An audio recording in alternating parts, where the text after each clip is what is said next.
The second book of Moses, called Exodus, chapter 1. Now these are the names of the children of Israel which came into Egypt. Every man in his household came with Jacob: Reuben, Simeon, Levi, and Judah, Issachar, Zebulun, and Benjamin, Dan and Naphtali, Gad and Asher. And all the souls that came out of the loins of Jacob were 70 souls, for Joseph was in Egypt already. And Joseph died, and all his brethren, and all that generation. And the children of Israel were fruitful, and increased abundantly, and multiplied, and waxed exceedingly mighty, and the land was filled with them. Now there arose up a new king over Egypt, which knew not Joseph. And he said unto his people, Behold, the people of the children of Israel are more and mightier than we. Come on, let us deal wisely with them, lest they multiply, and it come to pass, that when there falleth out any war, they join also unto our enemies, and fight against us, and so get them up out of the land. Therefore they did set over them taskmasters to afflict them with their burdens. And they built for Pharaoh treasure cities, Pithom and Rameses. But the more they afflicted them, the more they multiplied and grew, and they were grieved because of the children of Israel. And the Egyptians made the children of Israel to serve with rigor, and they made their lives bitter with hard bondage, and mortar, and in brick, and in all manner of service in the field. All their service wherein they made them serve was with rigor. And the king of Egypt spake to the Hebrew midwives, of which the name of the one was Shiphrah, and the name of the other Puah. And he said, When ye do the office of a midwife to the Hebrew women, and see them upon the stools, if it be a son, then ye shall kill him. But if it be a daughter, then she shall live. But the midwives feared God, and did not as the king of Egypt commanded them, but saved the men children alive. And the king of Egypt called for the midwives, and said unto them, Why have ye done this thing, and have saved the men children alive? And the midwives said unto Pharaoh, Because the Hebrew women are not as the Egyptian women, for they are lively, and are delivered ere the midwives come in unto them. Therefore God dealt well with the midwives, and the people multiplied and waxed very mighty. And it came to pass, because the midwives feared God, that he made them houses. And Pharaoh charged all his people, saying, Every son that is born ye shall cast into the river, and every daughter ye shall save alive. Exodus chapter 2. And there went a man of the house of Levi, and took to wife a daughter of Levi. And the woman conceived, and bare a son. And when she saw him that he was a goodly child, she hid him 3 months. And when she could not longer hide him, she took for him an ark of bulrushes, and daubed it with slime and with pitch, and put the child therein, and she laid it in the flags by the river's brink. And his sister stood afar off to wit what would be done to him. And the daughter of Pharaoh came down to wash herself at the river, and her maidens walked along by the river's side. And when she saw the ark among the flags, she sent her maid to fetch it. And when she had opened it, she saw the child, and behold, the babe wept. And she had compassion on him, and said, This is one of the Hebrews' children. Then said his sister to Pharaoh's daughter, Shall I go and call to thee a nurse of the Hebrew women, that she may nurse the child for thee? And Pharaoh's daughter said to her, Go. And the maid went and called the child's mother. And Pharaoh's daughter said unto her, Take this child away, and nurse it for me, and I will give thee thy wages. And the woman took the child, and nursed it. And the child grew, and she brought him unto Pharaoh's daughter, and he became her son. And she called his name Moses. And she said, Because I drew him out of the water. And it came to pass in those days, when Moses was grown, that he went out unto his brethren, and looked on their burdens. And he spied an Egyptian smiting an Hebrew, one of his brethren. And he looked this way and that way, and when he saw that there was no man, he slew the Egyptian, and hid him in the sand. And when he went out the second day, behold, 2 men of the Hebrews strove together. And he said to him that did the wrong, Wherefore smitest thou thy fellow? And he said, Who made thee a prince and a judge over us? Intendest thou to kill me, as thou killest the Egyptian? And Moses feared, and said, Surely this thing is known. Now when Pharaoh heard this thing, he sought to slay Moses. But Moses fled from the face of Pharaoh, and dwelt in the land of Midian, and he sat down by a well. Now the priest of Midian had 7 daughters, and they came and drew water, and filled the troughs to water their father's flock. And the shepherds came and drove them away. But Moses stood up and helped them, and watered their flock. And when they came to Reuel their father, he said, How is it that ye are come so soon today? And they said, An Egyptian delivered us out of the hand of the shepherds, and also drew water enough for us, and watered the flock. And he said unto his daughters, And where is he? Why is it that ye have left the man? Call him, that he may eat bread. And Moses was content to dwell with the man, and he gave Moses Zipporah his daughter. And she bare him a son, and he called his name Gershom, for he said, I have been a stranger in a strange land. And it came to pass in process of time that the king of Egypt died, and the children of Israel sighed by reason of the bondage, and they cried, and their cry came up unto God by reason of the bondage. And God heard their groaning, and God remembered his covenant with Abraham, with Isaac, and with Jacob. And God looked upon the children of Israel, and God had respect unto them. Exodus chapter 3.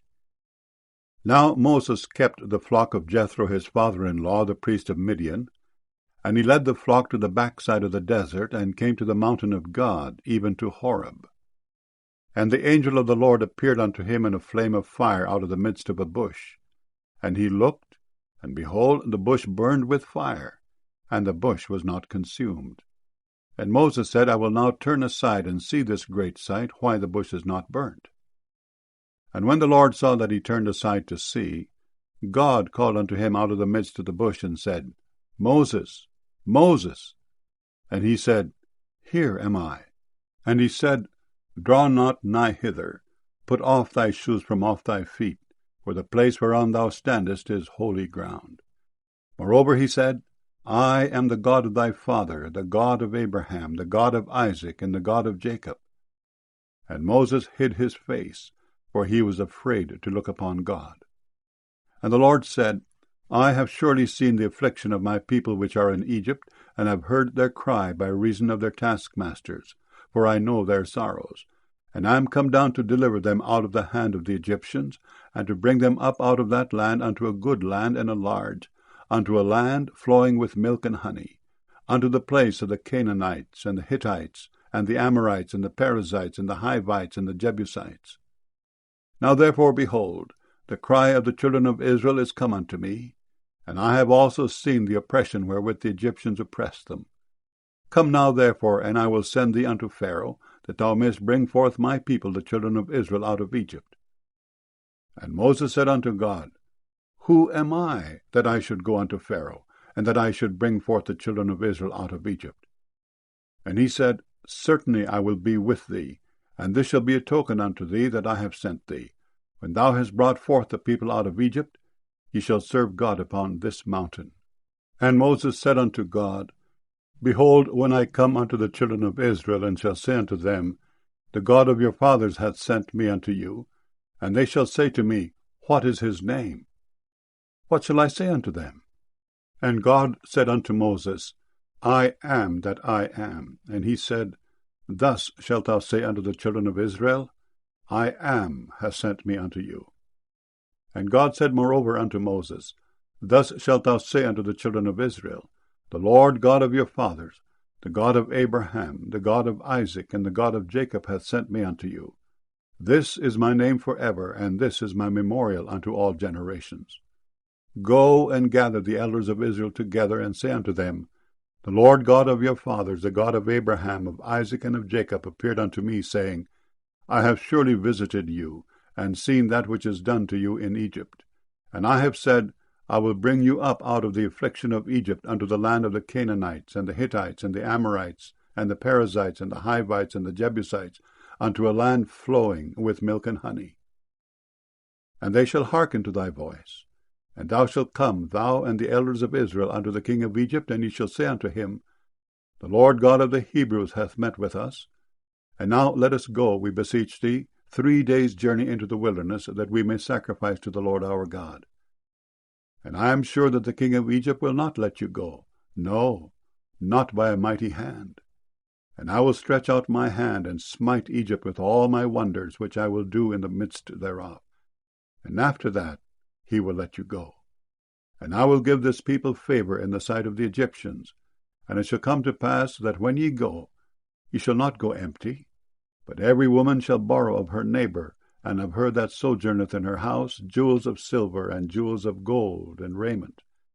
And ye shall put them upon your sons and upon your daughters, and ye shall spoil the Egyptians. Exodus chapter 4. And Moses answered and said, But behold, they will not believe me, nor hearken unto my voice. For they will say, The Lord hath not appeared unto thee.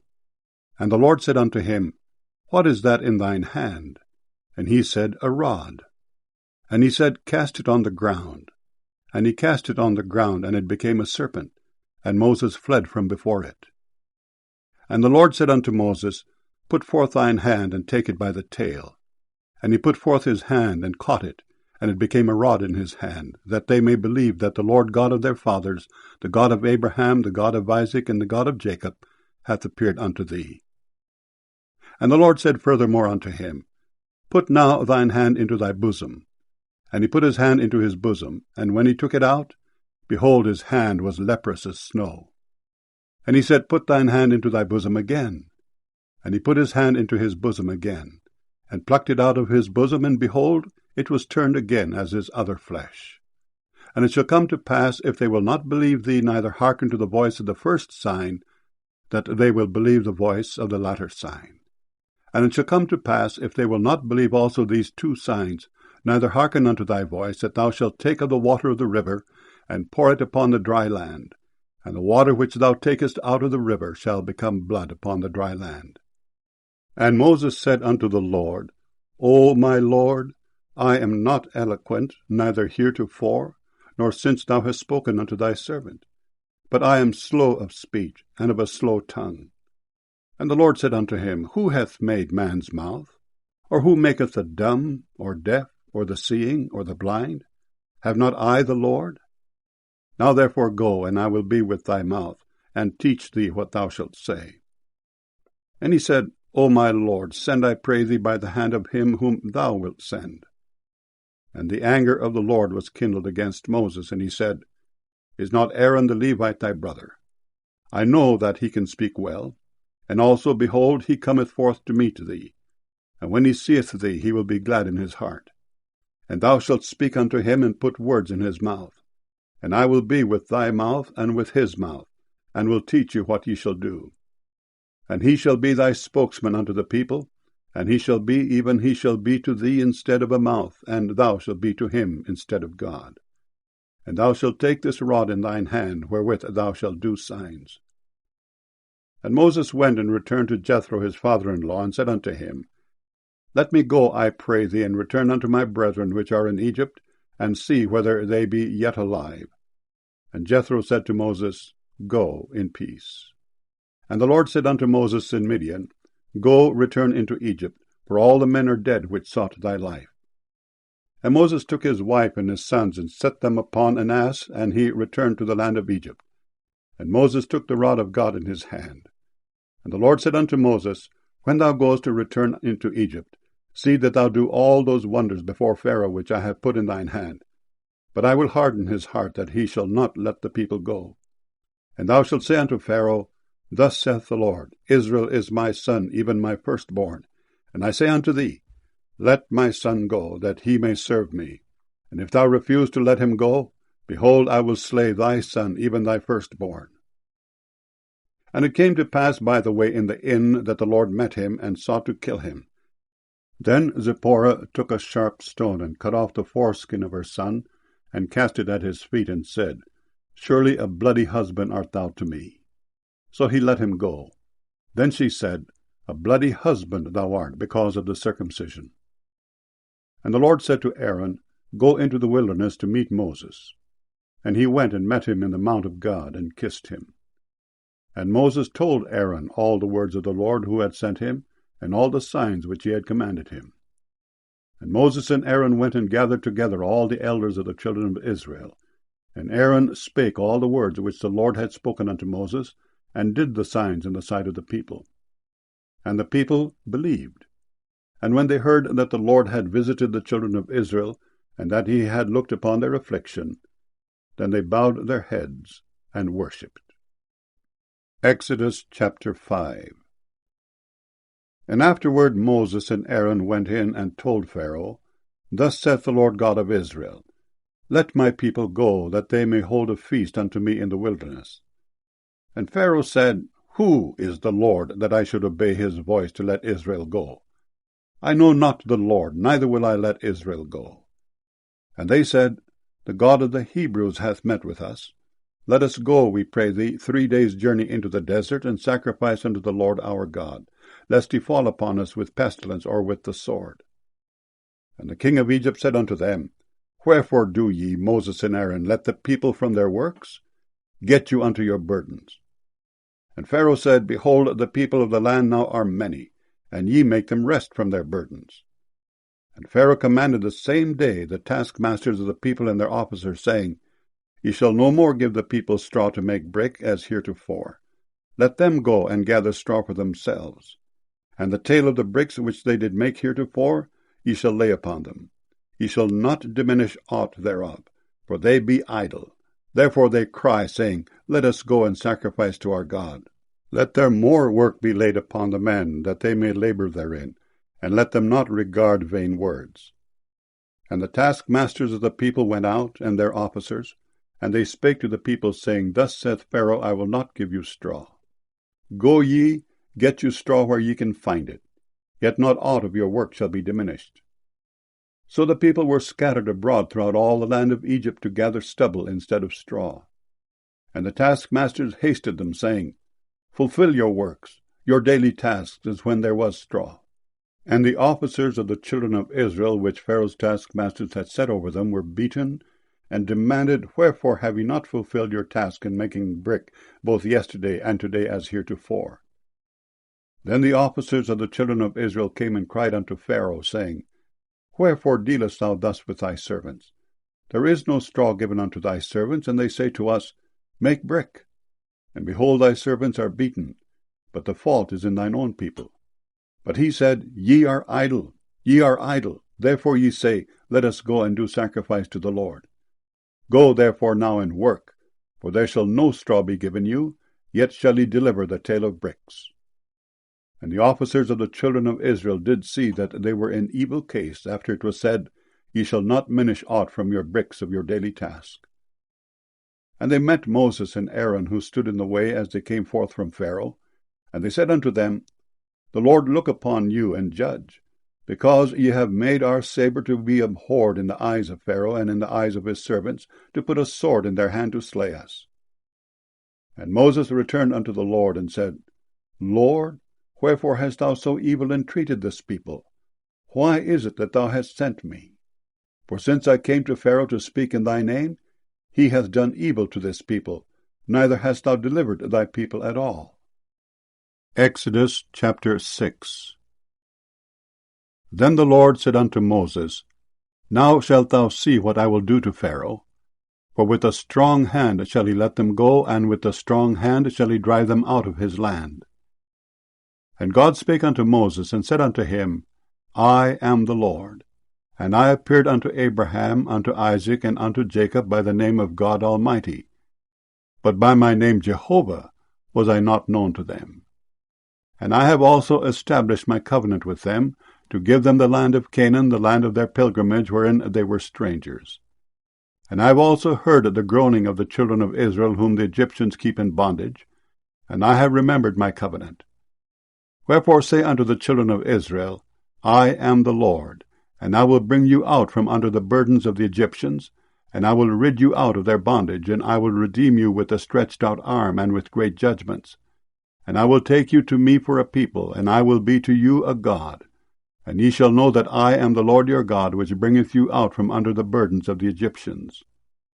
And I will bring you in unto the land concerning the which I did swear to give it to Abraham, to Isaac, and to Jacob, and I will give it you for an heritage. I am the Lord. And Moses spake so unto the children of Israel. But they hearkened not unto Moses for anguish of spirit and for cruel bondage. And the Lord spake unto Moses, saying, Go in, speak unto Pharaoh king of Egypt, that he let the children of Israel go out of his land. And Moses spake before the Lord, saying, Behold, the children of Israel have not hearkened unto me. How then shall Pharaoh hear me, who am of uncircumcised lips? And the Lord spake unto Moses and unto Aaron, and gave them a charge unto the children of Israel and unto Pharaoh king of Egypt, to bring the children of Israel out of the land of Egypt. These be the heads of their fathers' houses. The sons of Reuben, the firstborn of Israel, Hanoch, and Palu, Hezron, and Carmi. These be the families of Reuben.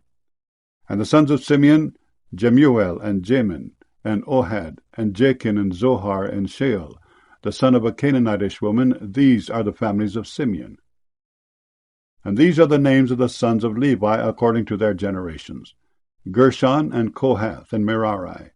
And the years of the life of Levi were 137 years. The sons of Gershon, Libni, and Shimei, according to their families. And the sons of Kohath, Amram, and Izhar, and Hebron, and Uzziel. And the years of the life of Kohath were 133 years.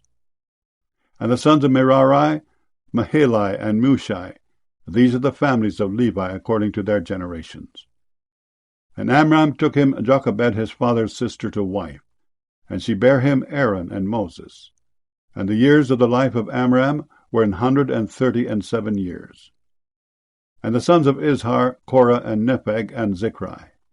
And the sons of Uzziel, Mishael, and Elzaphan, and Zithri. And Aaron took him Elisheba, daughter of Aminadab, sister of Nahshon, to wife, and she bare him Nadab, and Abihu, Eleazar, and Ithamar. And the sons of Korah, Asher, and Elkanah, and Abiasaph. These are the families of the Korhites. And Eleazar, Aaron's son, took him one of the daughters of Putiel to wife, and she bare him Phinehas. These are the heads of the fathers of the Levites according to their families. These are that Aaron and Moses, to whom the Lord said, Bring out the children of Israel from the land of Egypt according to their armies. These are they which spake to Pharaoh king of Egypt to bring out the children of Israel from Egypt. These are that Moses and Aaron. And it came to pass on the day when the Lord spake unto Moses in the land of Egypt, that the Lord spake unto Moses, saying, I am the Lord. Speak thou unto Pharaoh king of Egypt all that I say unto thee. And Moses said before the Lord, Behold, I am of uncircumcised lips, and how shall Pharaoh hearken unto me? Exodus chapter 7. And the Lord said unto Moses, See, I have made thee a god to Pharaoh, and Aaron thy brother shall be thy prophet. Thou shalt speak all that I command thee, and Aaron thy brother shall speak unto Pharaoh, that he send the children of Israel out of his land. And I will harden Pharaoh's heart, and multiply my signs and my wonders in the land of Egypt. But Pharaoh shall not hearken unto you, that I may lay my hand upon Egypt, and bring forth mine armies, and my people the children of Israel, out of the land of Egypt by great judgments. And the Egyptians shall know that I am the Lord, when I stretch forth mine hand upon Egypt, and bring out the children of Israel from among them. And Moses and Aaron did, as the Lord commanded them, so did they. And Moses was 80 years old, and Aaron 83 years old, when they spake unto Pharaoh. And the Lord spake unto Moses and unto Aaron, saying, When Pharaoh shall speak unto you, saying, Show a miracle for you, then thou shalt say unto Aaron, Take thy rod, and cast it before Pharaoh, and it shall become a serpent. And Moses and Aaron went in unto Pharaoh, and they did so as the Lord had commanded. And Aaron cast down his rod before Pharaoh, and before his servants, and it became a serpent. Then Pharaoh also called the wise men and the sorcerers. Now the magicians of Egypt, they also did in like manner with their enchantments. For they cast down every man his rod, and they became serpents. But Aaron's rod swallowed up their rods. And he hardened Pharaoh's heart, that he hearkened not unto them, as the Lord had said. And the Lord said unto Moses, Pharaoh's heart is hardened, he refuseth to let the people go. Get thee unto Pharaoh in the morning.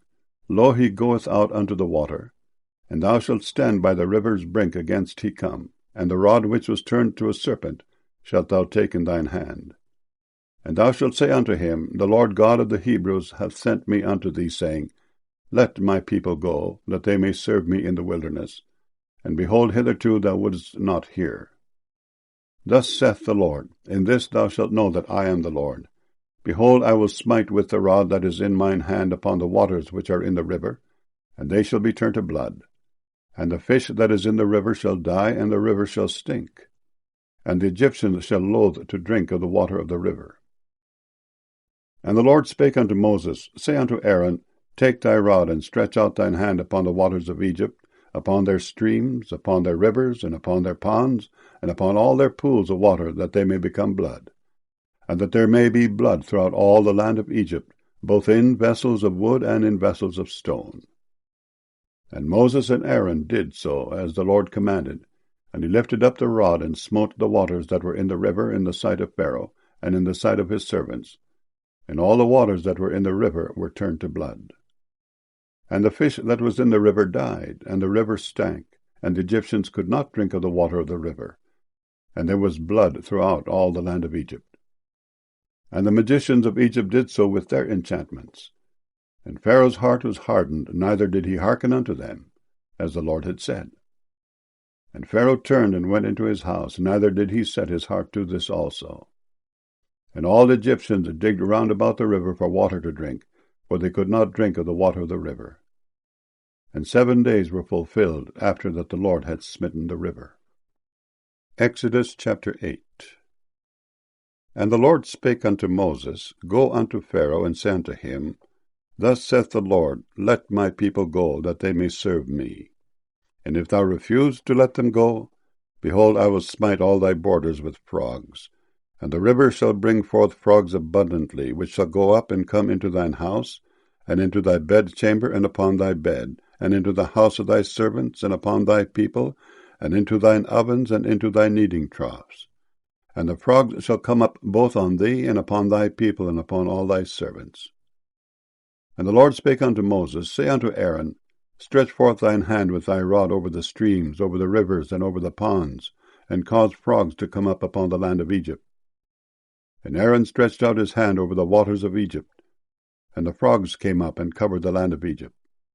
And the magicians did so with their enchantments, and brought up frogs upon the land of Egypt. Then Pharaoh called for Moses and Aaron, and said, Entreat the Lord that he may take away the frogs from me and from my people, and I will let the people go, that they may do sacrifice unto the Lord. And Moses said unto Pharaoh, Glory over me. When shall I entreat for thee, and for thy servants, and for thy people, to destroy the frogs from thee and thy houses, that they may remain in the river only? And he said, Tomorrow. And he said, Be it according to thy word, that thou mayest know that there is none like unto the Lord our God. And the frogs shall depart from thee, and from thy houses, and from thy servants, and from thy people, they shall remain in the river only. And Moses and Aaron went out from Pharaoh. And Moses cried unto the Lord because of the frogs which he had brought against Pharaoh. And the Lord did according to the word of Moses, and the frogs died out of the houses, out of the villages, and out of the fields. And they gathered them together upon heaps, and the land stank. But when Pharaoh saw that there was respite, he hardened his heart, and hearkened not unto them, as the Lord had said. And the Lord said unto Moses, Say unto Aaron, Stretch out thy rod, and smite the dust of the land, that it may become lice throughout all the land of Egypt. And they did so. For Aaron stretched out his hand with his rod, and smote the dust of the earth, and it became lice in man and in beast. All the dust of the land became lice throughout all the land of Egypt. And the magicians did so with their enchantments to bring forth lice, but they could not. So there were lice upon man and upon beast. Then the magicians said unto Pharaoh, This is the finger of God. And Pharaoh's heart was hardened, and he hearkened not unto them, as the Lord had said. And the Lord said unto Moses, Rise up early in the morning, and stand before Pharaoh. Lo, he cometh forth to the water. And say unto him, Thus saith the Lord, Let my people go, that they may serve me. Else, if thou wilt not let my people go, behold, I will send swarms of flies upon thee, and upon thy servants, and upon thy people, and into thy houses. And the houses of the Egyptians shall be full of swarms of flies, and also the ground whereon they are. And I will sever in that day the land of Goshen in which my people dwell, that no swarms of flies shall be there, to the end that thou mayest know that I am the Lord in the midst of the earth. And I will put a division between my people and thy people. Tomorrow shall this sign be.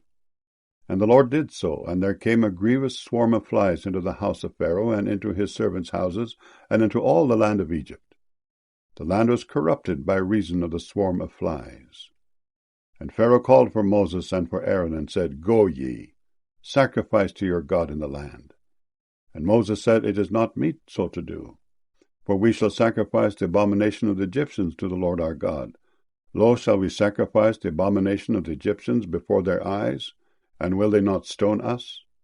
We will go 3 days' journey into the wilderness, and sacrifice to the Lord our God, as he shall command us. And Pharaoh said, I will let you go, that ye may sacrifice to the Lord your God in the wilderness, only ye shall not go very far away. Entreat for me. And Moses said, Behold, I go out from thee, and I will entreat the Lord, that the swarms of flies may depart from Pharaoh, from his servants, and from his people tomorrow. But let not Pharaoh deal deceitfully any more in not letting the people go to sacrifice to the Lord. And Moses went out from Pharaoh and entreated the Lord. And the Lord did according to the word of Moses. And he removed the swarms of flies from Pharaoh, from his servants, and from his people. There remained not one. And Pharaoh hardened his heart at this time also, neither would he let the people go. Exodus chapter 9. Then the Lord said unto Moses, Go in unto Pharaoh, and tell him, Thus saith the Lord God of the Hebrews, Let my people go, that they may serve me. For if thou refuse to let them go, and wilt hold them still, behold, the hand of the Lord is upon thy cattle which is in the field, upon the horses, upon the asses, upon the camels, upon the oxen, and upon the sheep. There shall be a very grievous murrain. And the Lord shall sever between the cattle of Israel and the cattle of Egypt, and there shall nothing die of all that is the children of Israel. And the Lord appointed a set time, saying, Tomorrow the Lord shall do this thing in the land. And the Lord did that thing on the morrow, and all the cattle of Egypt died. But of the cattle of the children of Israel died not one. And Pharaoh sent, and behold, there was not one of the cattle of the Israelites dead. And the heart of Pharaoh was hardened, and he did not let the people go. And the Lord said unto Moses and unto Aaron, Take to you handfuls of ashes of the furnace, and let Moses sprinkle it toward the heaven in the sight of Pharaoh. And it shall become small dust in all the land of Egypt, and shall be a boil breaking forth with blains upon man and upon beast throughout all the land of Egypt. And they took ashes of the furnace, and stood before Pharaoh, and Moses sprinkled it up toward heaven, and it became a boil breaking forth with blains upon man and upon beast. And the magicians could not stand before Moses because of the boils, for the boil was upon the magicians and upon all the Egyptians. And the Lord hardened the heart of Pharaoh, and he hearkened not unto them, as the Lord had spoken unto Moses. And the Lord said unto Moses, Rise up early in the morning, and stand before Pharaoh, and say unto him, Thus saith the Lord God of the Hebrews, Let my people go, that they may serve me.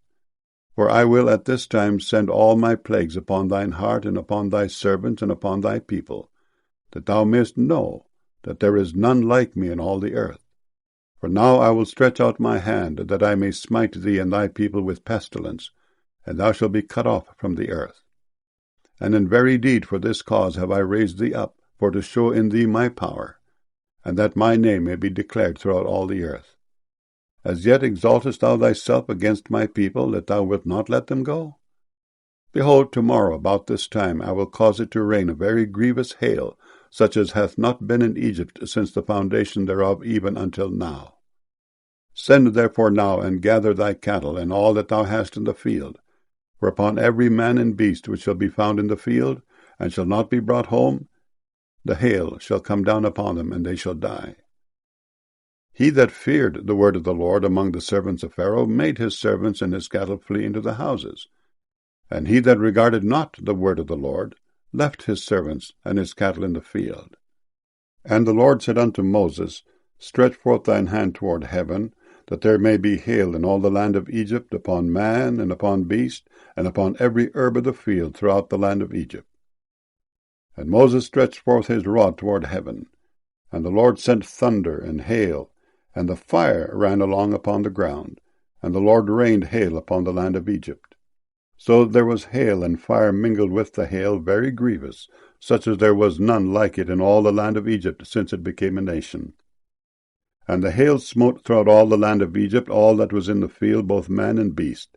And the hail smote every herb of the field, and brake every tree of the field.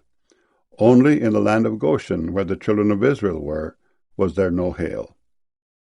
And Pharaoh sent and called for Moses and Aaron, and said unto them, I have sinned this time. The Lord is righteous, and I and my people are wicked. Entreat the Lord, for it is enough, that there be no more mighty thunderings and hail, and I will let you go, and ye shall stay no longer. And Moses said unto him, As soon as I am gone out of the city, I will spread abroad my hands unto the Lord, and the thunder shall cease, neither shall there be any more hail, that thou mayest know how that the earth is the Lord's. But as for thee and thy servants, I know that ye will not yet fear the Lord God. And the flax and the barley was smitten, for the barley was in the ear, and the flax was bald. But the wheat and the rye were not smitten, for they were not grown up. And Moses went out of the city from Pharaoh, and spread abroad his hands unto the Lord. And the thunders and hail ceased, and the rain was not poured upon the earth. And when Pharaoh saw that the rain and the hail and the thunders were ceased, he sinned yet more, and hardened his heart, he and his servants. And the heart of Pharaoh was hardened, neither would he let the children of Israel go, as the Lord had spoken by Moses. Exodus chapter 10. And the Lord said unto Moses, Go in unto Pharaoh, for I have hardened his heart and the heart of his servants, that I might show these my signs before him, and that thou mayest tell in the ears of thy son and of thy son's son what things I have wrought in Egypt, and my signs which I have done among them, that ye may know how that I am the Lord. And Moses and Aaron came in unto Pharaoh, and said unto him, Thus saith the Lord God of the Hebrews, How long wilt thou refuse to humble thyself before me? Let my people go, that they may serve me. Else if thou refuse to let my people go, behold, tomorrow will I bring the locusts into thy coast, and they shall cover the face of the earth, that one cannot be able to see the earth. And they shall eat the residue of that which is escaped, which remaineth unto you from the hail, and shall eat every tree which groweth for you out of the field. And they shall fill thy houses, and the houses of all thy servants, and the houses of all the Egyptians, which neither thy fathers nor thy fathers' fathers have seen since the day that they were upon the earth unto this day. And he turned himself and went out from Pharaoh. And Pharaoh's servant said unto him, How long shall this man be a snare unto us? Let the men go, that they may serve the Lord their God. Knowest thou not yet that Egypt is destroyed? And Moses and Aaron were brought again unto Pharaoh, and he said unto them, Go, serve the Lord your God. But who are they that shall go? And Moses said, We will go with our young, and with our old, with our sons, and with our daughters, with our flocks, and with our herds will we go, for we must hold a feast unto the Lord. And he said unto them, Let the Lord be so with you, as I will let you go. And your little ones, look to it, for evil is before you. Not so. Go now ye that are men, and serve the Lord, for that ye did desire. And they were driven out from Pharaoh's presence. And the Lord said unto Moses, Stretch out thine hand over the land of Egypt for the locusts, that they may come upon the land of Egypt, and eat every herb of the land, even all that the hail hath left. And Moses stretched forth his rod over the land of Egypt, and the Lord brought an east wind upon the land all that day and all that night. And when it was morning, the east wind brought the locusts. And the locusts went up over all the land of Egypt, and rested in all the coasts of Egypt. Very grievous were they. Before them there were no such locusts as they, neither after them shall be such. For they covered the face of the whole earth, so that the land was darkened. And they did eat every herb of the land, and all the fruit of the trees which the hail had left. And there remained not any green thing in the trees or in the herbs of the field through all the land of Egypt. Then Pharaoh called for Moses and Aaron in haste. And he said, I have sinned against the Lord your God, and against you. Now therefore forgive, I pray thee, my sin only this once, and entreat the Lord your God that he may take away from me this death only. And he went out from Pharaoh, and entreated the Lord. And the Lord turned a mighty strong west wind, which took away the locusts, and cast them into the Red Sea. There remained not one locust in all the coasts of Egypt. But the Lord hardened Pharaoh's heart, so that he would not let the children of Israel go. And the Lord said unto Moses, Stretch out thine hand toward heaven, that there may be darkness over the land of Egypt, even darkness which may be felt. And Moses stretched forth his hand toward heaven, and there was a thick darkness in all the land of Egypt 3 days. They saw not one another, neither rose any from his place for 3 days. But all the children of Israel had light in their dwellings.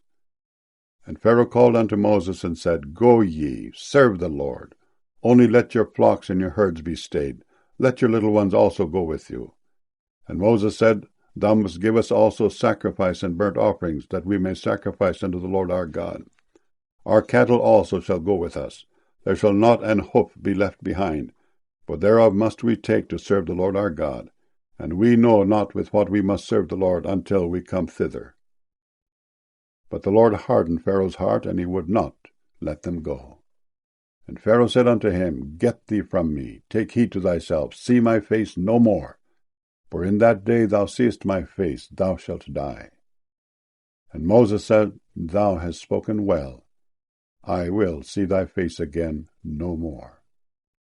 Exodus chapter 11. And the Lord said unto Moses, Yet will I bring one plague more upon Pharaoh and upon Egypt. Afterwards he will let you go hence. When he shall let you go, he shall surely thrust you out hence altogether. Speak now in the ears of the people, and let every man borrow of his neighbor, and every woman of her neighbor, jewels of silver and jewels of gold. And the Lord gave the people favor in the sight of the Egyptians. Moreover, the man Moses was very great in the land of Egypt, in the sight of Pharaoh's servants, and in the sight of the people. And Moses said, Thus saith the Lord, About midnight will I go out into the midst of Egypt, and all the firstborn in the land of Egypt shall die, from the firstborn of Pharaoh that sitteth upon his throne, even unto the firstborn of the maidservant that is behind the mill, and all the firstborn of beasts. And there shall be a great cry throughout all the land of Egypt, such as there was none like it, nor shall be like it any more. But against any of the children of Israel shall not a dog move his tongue against man or beast, that ye may know how that the Lord doth put a difference between the Egyptians and Israel. And all these thy servants shall come down unto me, and bow down themselves unto me, saying, Get thee out, and all the people that follow thee, and after that I will go out. And he went out from Pharaoh in a great anger. And the Lord said unto Moses, Pharaoh shall not hearken unto you, that my wonders may be multiplied in the land of Egypt. And Moses and Aaron did all these wonders before Pharaoh. And the Lord hardened Pharaoh's heart, so that he would not let the children of Israel go out of his land. Exodus chapter 12. And the Lord spake unto Moses and Aaron in the land of Egypt, saying, This month shall be unto you the beginning of months. It shall be the first month of the year to you. Speak ye unto all the congregation of Israel, saying, In the 10th day of this month they shall take to them every man a lamb, according to the house of their fathers, a lamb for an house. And if the household be too little for the lamb, let him and his neighbor next unto his house take it according to the number of the souls. Every man according to his eating shall make your count for the lamb. Your lamb shall be without blemish, a male of the first year. Ye shall take it out from the sheep or from the goats, and ye shall keep it up until the 14th day of the same month. And the whole assembly of the congregation of Israel shall kill it in the evening. And they shall take of the blood, and strike it on the 2 side posts and on the upper door post of the houses, wherein they shall eat it. And they shall eat the flesh in that night, roast with fire and unleavened bread, and with bitter herbs they shall eat it. Eat not of it raw, nor sodden at all with water, but roast with fire, his head with his legs, and with the purtenance thereof. And ye shall let nothing of it remain until the morning, and that which remaineth of it until the morning ye shall burn with fire. And thus shall ye eat it with your loins girded, your shoes on your feet, and your staff in your hand, and ye shall eat it in haste. it is the Lord's Passover. For I will pass through the land of Egypt this night, and will smite all the firstborn in the land of Egypt, both man and beast. And against all the gods of Egypt I will execute judgment. I am the Lord. And the blood shall be to you for a token upon the houses where ye are. And when I see the blood, I will pass over you, and the plague shall not be upon you to destroy you when I smite the land of Egypt. And this day shall be unto you for a memorial, and ye shall keep it a feast to the Lord throughout your generations. Ye shall keep it a feast by an ordinance for ever. 7 days shall ye eat unleavened bread. Even the first day ye shall put away leaven out of your houses. For whosoever eateth leavened bread from the first day until the 7th day, that soul shall be cut off from Israel. And in the first day there shall be an holy convocation, and in the 7th day there shall be an holy convocation to you. No manner of work shall be done in them, save that which every man must eat, that only may be done of you. And ye shall observe the feast of unleavened bread, for in this selfsame day have I brought your armies out of the land of Egypt. Therefore shall ye observe this day in your generations by an ordinance for ever. In the 1st month, on the 14th day of the month at even, ye shall eat unleavened bread until the 21st day of the month at even. 7 days shall there be no leaven found in your houses. For whosoever eateth that which is leavened, even that soul shall be cut off from the congregation of Israel, whether he be a stranger or born in the land. Ye shall eat nothing leavened. In all your habitations shall ye eat unleavened bread. Then Moses called for all the elders of Israel, and said unto them, Draw out and take you a lamb according to your families, and kill the Passover. And ye shall take a bunch of hyssop, and dip it in the blood that is in the basin, and strike the lintel and the 2 side posts with the blood that is in the basin, and none of you shall go out at the door of his house until the morning. For the Lord will pass through to smite the Egyptians. And when he seeth the blood upon the lintel and on the 2 side posts, the Lord will pass over the door, and will not suffer the destroyer to come in unto your houses to smite you. And ye shall observe this thing for an ordinance to thee and to thy sons for ever. And it shall come to pass, when ye be come to the land which the Lord will give you, according as he hath promised, that ye shall keep this service. And it shall come to pass, when your children shall say unto you, What mean ye by this service? That ye shall say, It is the sacrifice of the Lord's Passover, who passed over the houses of the children of Israel in Egypt, when he smote the Egyptians, and delivered our houses. And the people bowed the head and worshipped. And the children of Israel went away, and did as the Lord had commanded Moses and Aaron, so did they. And it came to pass that at midnight the Lord smote all the firstborn in the land of Egypt, from the firstborn of Pharaoh that sat on his throne, unto the firstborn of the captive that was in the dungeon, and all the firstborn of cattle. And Pharaoh rose up in the night, he and all his servants and all the Egyptians, and there was a great cry in Egypt, for there was not a house where there was not one dead. And he called for Moses and Aaron by night, and said, Rise up, and get you forth from among my people, both ye and the children of Israel, and go, serve the Lord as ye have said. Also take your flocks and your herds as ye have said, and be gone, and bless me also. And the Egyptians were urgent upon the people, that they might send them out of the land in haste. For they said, We be all dead men. And the people took their dough before it was leavened, their kneading troughs being bound up in their clothes upon their shoulders. And the children of Israel did according to the word of Moses. And they borrowed of the Egyptians jewels of silver and jewels of gold and raiment. And the Lord gave the people favor in the sight of the Egyptians, so that they lent unto them such things as they required. And they spoiled the Egyptians. And the children of Israel journeyed from Ramesses to Succoth, about 600,000 on foot that were men, beside children. And a mixed multitude went up also with them, and flocks and herds, even very much cattle. And they baked unleavened cakes of the dough which they brought forth out of Egypt, for it was not leavened, because they were thrust out of Egypt, and could not tarry, neither had they prepared for themselves any victual. Now the sojourning of the children of Israel who dwelt in Egypt was 430 years. And it came to pass at the end of the 430 years, even the selfsame day it came to pass, that all the hosts of the Lord went out from the land of Egypt. It is a night to be much observed unto the Lord for bringing them out from the land of Egypt. This is that night of the Lord to be observed of all the children of Israel in their generations. And the Lord said unto Moses and Aaron, This is the ordinance of the Passover. There shall no stranger eat thereof, but every man's servant that is bought for money, when thou hast circumcised him, then shall he eat thereof. A foreigner and a hired servant shall not eat thereof.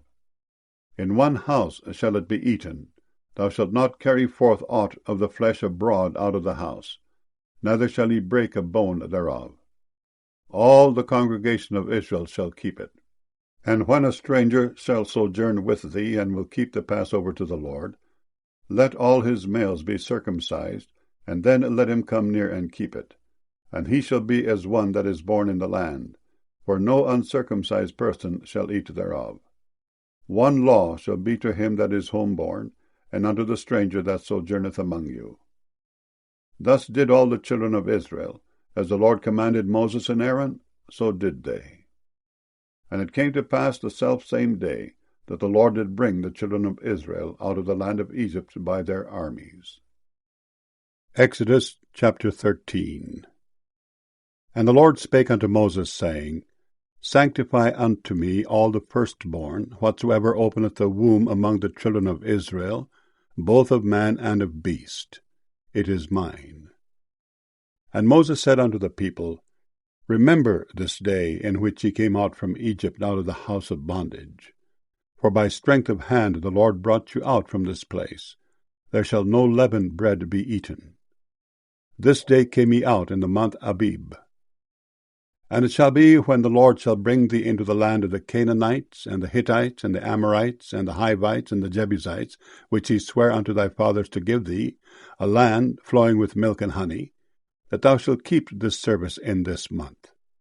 7 days thou shalt eat unleavened bread, and in the 7th day shall be a feast to the Lord. Unleavened bread shall be eaten 7 days, and there shall no leavened bread be seen with thee, neither shall there be leaven seen with thee in all thy quarters. And thou shalt show thy son in that day, saying, This is done because of that which the Lord did unto me when I came forth out of Egypt. And it shall be for a sign unto thee upon thine hand, and for a memorial between thine eyes, that the Lord's law may be in thy mouth. For with a strong hand hath the Lord brought thee out of Egypt. Thou shalt therefore keep this ordinance in his season from year to year. And it shall be, when the Lord shall bring thee into the land of the Canaanites, as he sware unto thee and to thy fathers, and shall give it thee, that thou shalt set apart unto the Lord all that openeth the matrix, and every firstling that cometh of a beast which thou hast, the males shall be the Lord's. And every firstling of an ass thou shalt redeem with a lamb. And if thou wilt not redeem it, then thou shalt break his neck. And all the firstborn of man among thy children shalt thou redeem. And it shall be, when thy son asketh thee in time to come, saying, What is this? That thou shalt say unto him, By strength of hand the Lord brought us out from Egypt, from the house of bondage. And it came to pass, when Pharaoh would hardly let us go, that the Lord slew all the firstborn in the land of Egypt, both the firstborn of man and the firstborn of beast. Therefore I sacrifice to the Lord all that openeth the matrix, being males, but all the firstborn of my children I redeem. And it shall be for a token upon thine hand, and for frontlets between thine eyes. For by strength of hand the Lord brought us forth out of Egypt. And it came to pass, when Pharaoh had let the people go, that God led them not through the way of the land of the Philistines, although that was near. For God said, Lest peradventure the people repent when they see war, and they return to Egypt. But God led the people about through the way of the wilderness of the Red Sea. And the children of Israel went up harnessed out of the land of Egypt. And Moses took the bones of Joseph with him, for he had straitly sworn the children of Israel, saying, God will surely visit you, and ye shall carry up my bones away hence with you. And they took their journey from Succoth, and encamped in Etham in the edge of the wilderness. And the Lord went before them by day in a pillar of a cloud to lead them the way, and by night in a pillar of fire to give them light, to go by day and night, He took not away the pillar of the cloud by day, nor the pillar of fire by night from before the people. Exodus chapter 14. And the Lord spake unto Moses, saying, Speak unto the children of Israel, that they turn and encamp before Pihahiroth, between Migdol and the sea, over against Baal-zephon. Before it shall ye encamp by the sea. For Pharaoh will say of the children of Israel, They are entangled in the land, the wilderness hath shut them in. And I will harden Pharaoh's heart, that he shall follow after them. And I will be honored upon Pharaoh and upon all his host, that the Egyptians may know that I am the Lord. And they did so. And it was told the king of Egypt that the people fled. And the heart of Pharaoh and of his servants was turned against the people, and they said, Why have we done this, that we have let Israel go from serving us? And he made ready his chariot, and took his people with him. And he took 600 chosen chariots, and all the chariots of Egypt, and captains over every one of them. And the Lord hardened the heart of Pharaoh king of Egypt, and he pursued after the children of Israel, and the children of Israel went out with an high hand. But the Egyptians pursued after them all the horses and chariots of Pharaoh and his horsemen and his army, and overtook them encamping by the sea beside Pihahiroth before Baal-zephon. And when Pharaoh drew nigh, the children of Israel lifted up their eyes, and behold, the Egyptians marched after them. And they were sore afraid. And the children of Israel cried out unto the Lord. And they said unto Moses, Because there were no graves in Egypt, hast thou taken us away to die in the wilderness? Wherefore hast thou dealt thus with us, to carry us forth out of Egypt? Is not this the word that we did tell thee in Egypt, saying, Let us alone, that we may serve the Egyptians? For it had been better for us to serve the Egyptians, than that we should die in the wilderness. And Moses said unto the people, Fear ye not, stand still, and see the salvation of the Lord, which he will show to you today.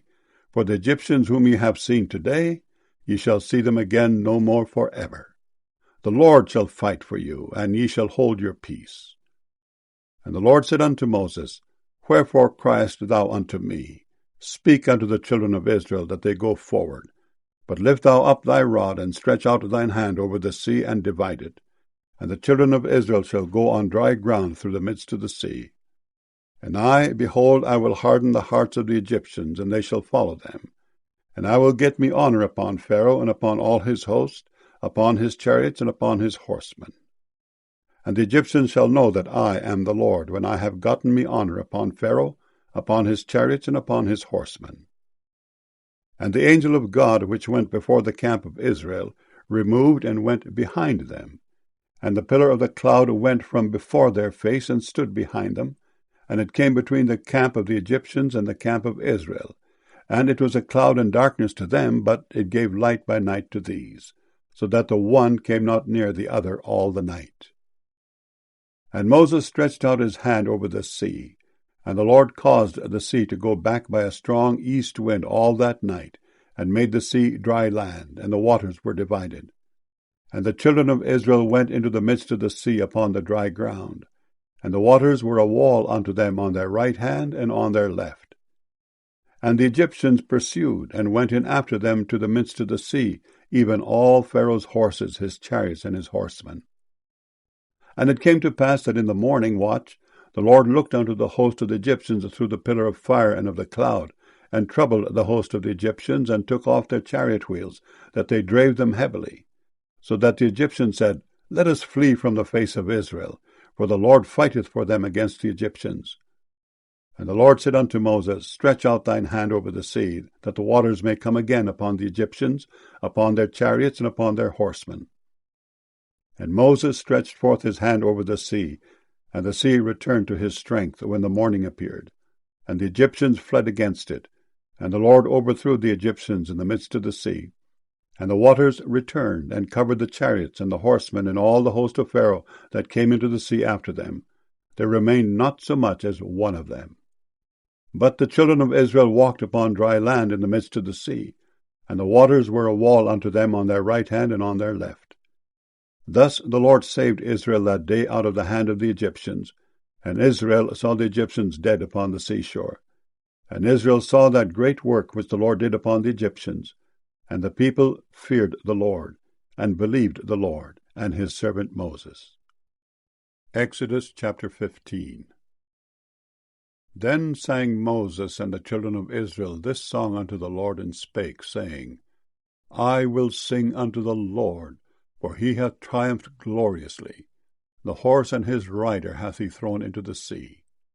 The Lord is my strength and song, and he is become my salvation. He is my God, and I will prepare him an habitation, my father's God, and I will exalt him. The Lord is a man of war, the Lord is his name. Pharaoh's chariots and his host hath he cast into the sea. His chosen captains also are drowned in the Red Sea. The depths have covered them, they sank into the bottom as a stone. Thy right hand, O Lord, is become glorious in power. Thy right hand, O Lord, hath dashed in pieces the enemy. And in the greatness of thine excellency thou hast overthrown them that rose up against thee. Thou sentest forth thy wrath, which consumed them as stubble. And with the blast of thy nostrils the waters were gathered together. The floods stood upright as an heap, and the depths were congealed in the heart of the sea. The enemy said, I will pursue, I will overtake, I will divide the spoil. My lust shall be satisfied upon them. I will draw my sword, my hand shall destroy them. Thou didst blow with thy wind, the sea covered them. They sank as lead in the mighty waters. Who is like unto thee, O Lord, among the gods? Who is like thee, glorious in holiness, fearful in praises, doing wonders? Thou stretchedst out thy right hand, the earth swallowed them. Thou in thy mercy hast led forth the people which thou hast redeemed. Thou hast guided them in thy strength unto thy holy habitation. The people shall hear and be afraid. Sorrow shall take hold on the inhabitants of Palestina. Then the dukes of Edom shall be amazed. The mighty men of Moab, trembling, shall take hold upon them. All the inhabitants of Canaan shall melt away. Fear and dread shall fall upon them. By the greatness of thine arm they shall be as still as a stone. Till thy people pass over, O Lord, till the people pass over, which thou hast purchased. Thou shalt bring them in and plant them in the mountain of thine inheritance, in the place, O Lord, which thou hast made for thee to dwell in the sanctuary, O Lord, which thy hands have established. The Lord shall reign for ever and ever. For the horse of Pharaoh went in with his chariots and with his horsemen into the sea, and the Lord brought again the waters of the sea upon them. But the children of Israel went on dry land in the midst of the sea. And Miriam the prophetess, the sister of Aaron, took a timbrel in her hand, and all the women went out after her with timbrels and with dances. And Miriam answered them, Sing ye to the Lord, for he hath triumphed gloriously. The horse and his rider hath he thrown into the sea. So Moses brought Israel from the Red Sea, and they went out into the wilderness of Shur. And they went 3 days in the wilderness, and found no water. And when they came to Marah, they could not drink of the waters of Marah, for they were bitter. Therefore the name of it was called Marah. And the people murmured against Moses, saying, What shall we drink?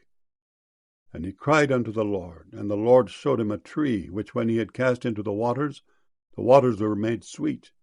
There he made for them a statute and an ordinance, and there he proved them, and said, If thou wilt diligently hearken to the voice of the Lord thy God, and wilt do that which is right in his sight, and wilt give ear to his commandments, and keep all his statutes, I will put none of these diseases upon thee, which I have brought upon the Egyptians, for I am the Lord that healeth thee.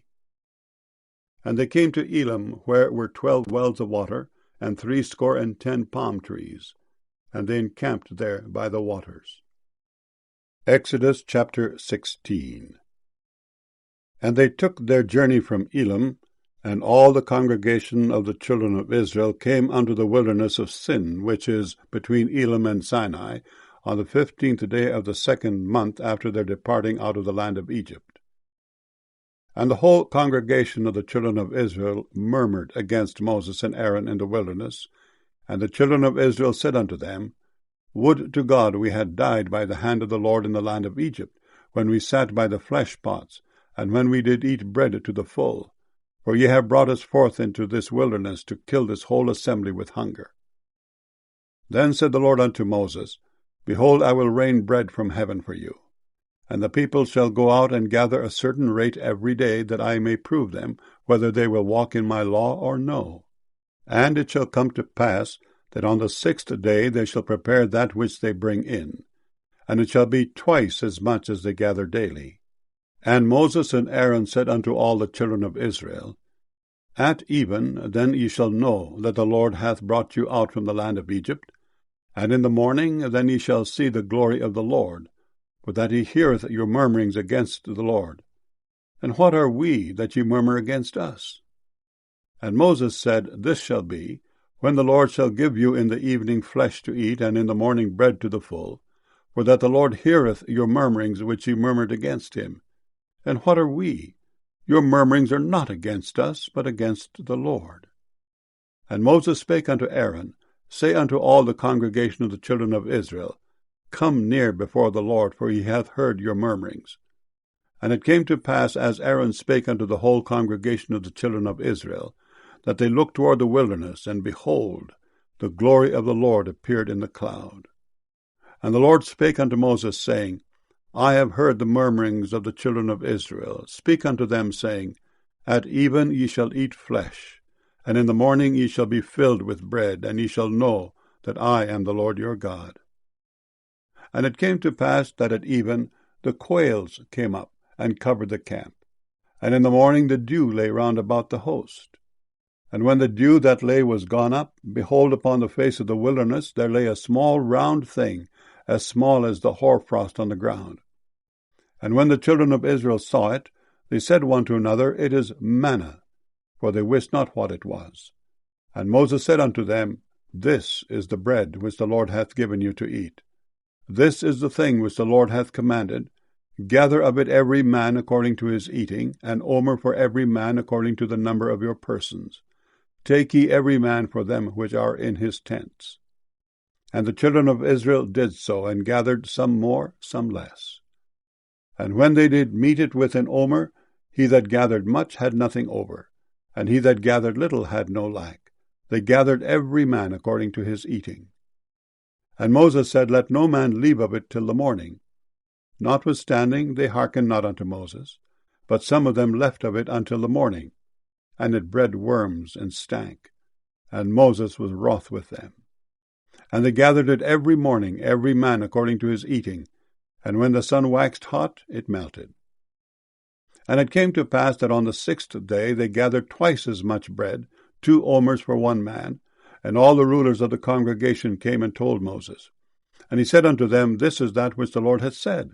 Tomorrow is the rest of the holy Sabbath unto the Lord. Bake that which ye will bake today, and seethe that ye will seethe, and that which remaineth over lay up for you to be kept until the morning. And they laid it up till the morning, as Moses bade, and it did not stink, neither was there any worm therein. And Moses said, Eat that today, for today is a Sabbath unto the Lord. Today ye shall not find it in the field. 6 days ye shall gather it, but on the 7th day, which is the Sabbath, in it there shall be none. And it came to pass that there went out some of the people on the 7th day for to gather, and they found none. And the Lord said unto Moses, How long refuse ye to keep my commandments and my laws? See, for that the Lord hath given you the Sabbath, therefore he giveth you on the 6th day the bread of 2 days. Abide ye every man in his place, let no man go out of his place on the 7th day. So the people rested on the 7th day. And the house of Israel called the name thereof manna, and it was like coriander seed, white, and the taste of it was like wafers made with honey. And Moses said, This is the thing which the Lord commandeth. Fill an omer of it to be kept for your generations, that they may see the bread wherewith I have fed you in the wilderness when I brought you forth from the land of Egypt. And Moses said unto Aaron, Take a pot, and put an omer full of manna therein, and lay it up before the Lord to be kept for your generations. As the Lord commanded Moses, so Aaron laid it up before the testimony to be kept. And the children of Israel did eat manna 40 years, until they came to a land inhabited. They did eat manna until they came unto the borders of the land of Canaan. Now an omer is the 10th part of an ephah. Exodus chapter 17. And all the congregation of the children of Israel journeyed from the wilderness of Sin after their journeys, according to the commandment of the Lord, and pitched in Rephidim, and there was no water for the people to drink. Wherefore the people did chide with Moses, and said, Give us water, that we may drink. And Moses said unto them, Why chide ye with me? Wherefore do ye tempt the Lord? And the people thirsted there for water, and the people murmured against Moses, and said, Wherefore is this that thou hast brought us up out of Egypt, to kill us, and our children, and our cattle with thirst? And Moses cried unto the Lord, saying, What shall I do unto this people? They be almost ready to stone me. And the Lord said unto Moses, Go on before the people, and take with thee of the elders of Israel. And thy rod wherewith thou smotest the river, take it in thine hand, and go. Behold, I will stand before thee there upon the rock in Horeb, and thou shalt smite the rock, and there shall come water out of it, that the people may drink. And Moses did so in the sight of the elders of Israel. And he called the name of the place Massah and Meribah, because of the chiding of the children of Israel, and because they tempted the Lord, saying, Is the Lord among us or not? Then came Amalek and fought with Israel in Rephidim. And Moses said unto Joshua, Choose us out men, and go out fight with Amalek. Tomorrow I will stand on the top of the hill with the rod of God in mine hand. So Joshua did as Moses had said to him, and fought with Amalek. And Moses, Aaron, and Hur went up to the top of the hill. And it came to pass, when Moses held up his hand, that Israel prevailed. And when he let down his hand, Amalek prevailed. But Moses' hands were heavy. And they took a stone, and put it under him, and he sat thereon. And Aaron and Hur stayed up his hands, the one on the one side, and the other on the other side. And his hands were steady until the going down of the sun. And Joshua discomfited Amalek and his people with the edge of the sword. And the Lord said unto Moses, Write this for a memorial in a book, and rehearse it in the ears of Joshua, for I will utterly put out the remembrance of Amalek from under heaven. And Moses built an altar, and called the name of it Jehovah Nissi. For he said, Because the Lord hath sworn that the Lord will have war with Amalek from generation to generation. Exodus chapter 18. When Jethro, the priest of Midian, Moses' father-in-law, heard of all that God had done for Moses and for Israel his people, and that the Lord had brought Israel out of Egypt, then Jethro, Moses' father-in-law, took Zipporah, Moses' wife, after he had sent her back, and her 2 sons, of which the name of the one was Gershom. For he said, I have been an alien in a strange land, and the name of the other was Eliezer. For the God of my father, said he, was mine help, and delivered me from the sword of Pharaoh. And Jethro, Moses' father-in-law, came with his sons and his wife unto Moses into the wilderness, where he encamped at the mount of God. And he said unto Moses, I, thy father-in-law Jethro, am come unto thee, and thy wife and her 2 sons with her. And Moses went out to meet his father-in-law, and did obeisance, and kissed him. And they asked each other of their welfare, and they came into the tent. And Moses told his father-in-law all that the Lord had done unto Pharaoh and to the Egyptians for Israel's sake, and all the travail that had come upon them by the way, and how the Lord delivered them. And Jethro rejoiced for all the goodness which the Lord had done to Israel, whom he had delivered out of the hand of the Egyptians. And Jethro said, Blessed be the Lord, who hath delivered you out of the hand of the Egyptians, and out of the hand of Pharaoh, who hath delivered the people from under the hand of the Egyptians. Now I know that the Lord is greater than all gods, for in the thing wherein they dwelt proudly he was above them. And Jethro, Moses' father-in-law, took a burnt offering and sacrifices for God. And Aaron came, and all the elders of Israel, to eat bread with Moses' father-in-law before God. And it came to pass on the morrow, that Moses sat to judge the people. And the people stood by Moses from the morning unto the evening. And when Moses' father-in-law saw all that he did to the people, he said, What is this thing that thou doest to the people? Why sittest thou thyself alone, and all the people stand by thee from morning unto even? And Moses said unto his father-in-law, Because the people come unto me to inquire of God. When they have a matter, they come unto me. And I judge between one and another, and I do make them know the statutes of God and his laws. And Moses' father-in-law said unto him, The thing that thou doest is not good. Thou wilt surely wear away both thou and this people that is with thee, for this thing is too heavy for thee. Thou art not able to perform it thyself alone. Hearken now unto my voice, I will give thee counsel, and God shall be with thee. Be thou for the people to Godward, that thou mayest bring the causes unto God, and thou shalt teach them ordinances and laws, and shalt show them the way wherein they must walk, and the work that they must do. Moreover, thou shalt provide out of all the people able men, such as fear God, men of truth, hating covetousness, and place such over them to be rulers of thousands, and rulers of hundreds, rulers of fifties, and rulers of tens. And let them judge the people at all seasons. And it shall be that every great matter they shall bring unto thee, but every small matter they shall judge. So shall it be easier for thyself, and they shall bear the burden with thee. If thou shalt do this thing, and God command thee so, then thou shalt be able to endure, and all this people shall also go to their place in peace. So Moses hearkened to the voice of his father-in-law, and did all that he had said. And Moses chose able men out of all Israel, and made them heads over the people, rulers of thousands, rulers of hundreds, rulers of fifties, and rulers of tens. And they judged the people at all seasons. The hard causes they brought unto Moses, but every small matter they judged themselves. And Moses let his father-in-law depart, and he went his way into his own land. Exodus chapter 19.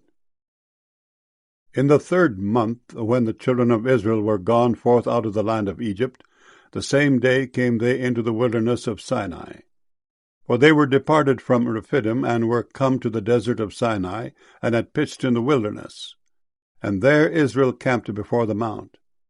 And Moses went up unto God, and the Lord called unto him out of the mountain, saying, Thus shalt thou say to the house of Jacob, and tell the children of Israel, Ye have seen what I did unto the Egyptians, and how I bare you on eagle's wings, and brought you unto myself.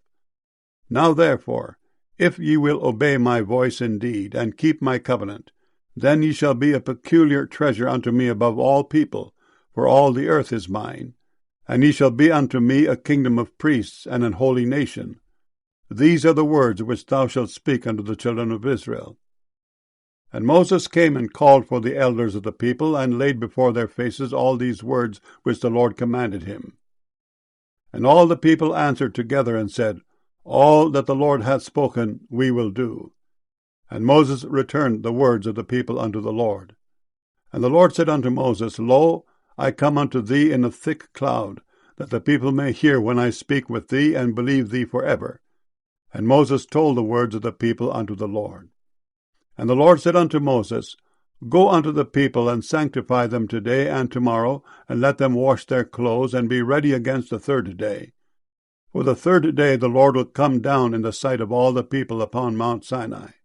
And thou shalt set bounds unto the people round about, saying, Take heed to yourselves, that ye go not up into the mount, or touch the border of it. Whosoever toucheth the mount shall be surely put to death. There shall not an hand touch it, but he shall surely be stoned or shot through. Whether it be beast or man, it shall not live. When the trumpet soundeth long, they shall come up to the mount. And Moses went down from the mount unto the people, and sanctified the people, and they washed their clothes. And he said unto the people, Be ready against the 3rd day, come not at your wives. And it came to pass on the 3rd day in the morning, that there were thunders and lightnings, and a thick cloud upon the mount, and the voice of the trumpet exceeding loud, so that all the people that was in the camp trembled. And Moses brought forth the people out of the camp to meet with God, and they stood at the nether part of the mount. And Mount Sinai was altogether on a smoke, because the Lord descended upon it in fire. And the smoke thereof ascended as the smoke of a furnace, and the whole mount quaked greatly. And when the voice of the trumpet sounded long, and waxed louder and louder, Moses spake, and God answered him by a voice. And the Lord came down upon Mount Sinai on the top of the mount. And the Lord called Moses up to the top of the mount. And Moses went up. And the Lord said unto Moses, Go down, charge the people, lest they break through unto the Lord to gaze, and many of them perish. And let the priests also, which come near to the Lord, sanctify themselves, lest the Lord break forth upon them. And Moses said unto the Lord, The people cannot come up to Mount Sinai, for thou chargest us, saying, Set bounds about the mount, and sanctify it. And the Lord said unto him, Away, get thee down, and thou shalt come up, thou and Aaron with thee. But let not the priests and the people break through to come up unto the Lord, lest he break forth upon them. So Moses went down unto the people, and spake unto them. Exodus chapter 20. And God spake all these words, saying, I am the Lord thy God, which have brought thee out of the land of Egypt, out of the house of bondage. Thou shalt have no other gods before me. Thou shalt not make unto thee any graven image, or any likeness of anything that is in heaven above, or that is in the earth beneath, or that is in the water under the earth. Thou shalt not bow down thyself to them, nor serve them.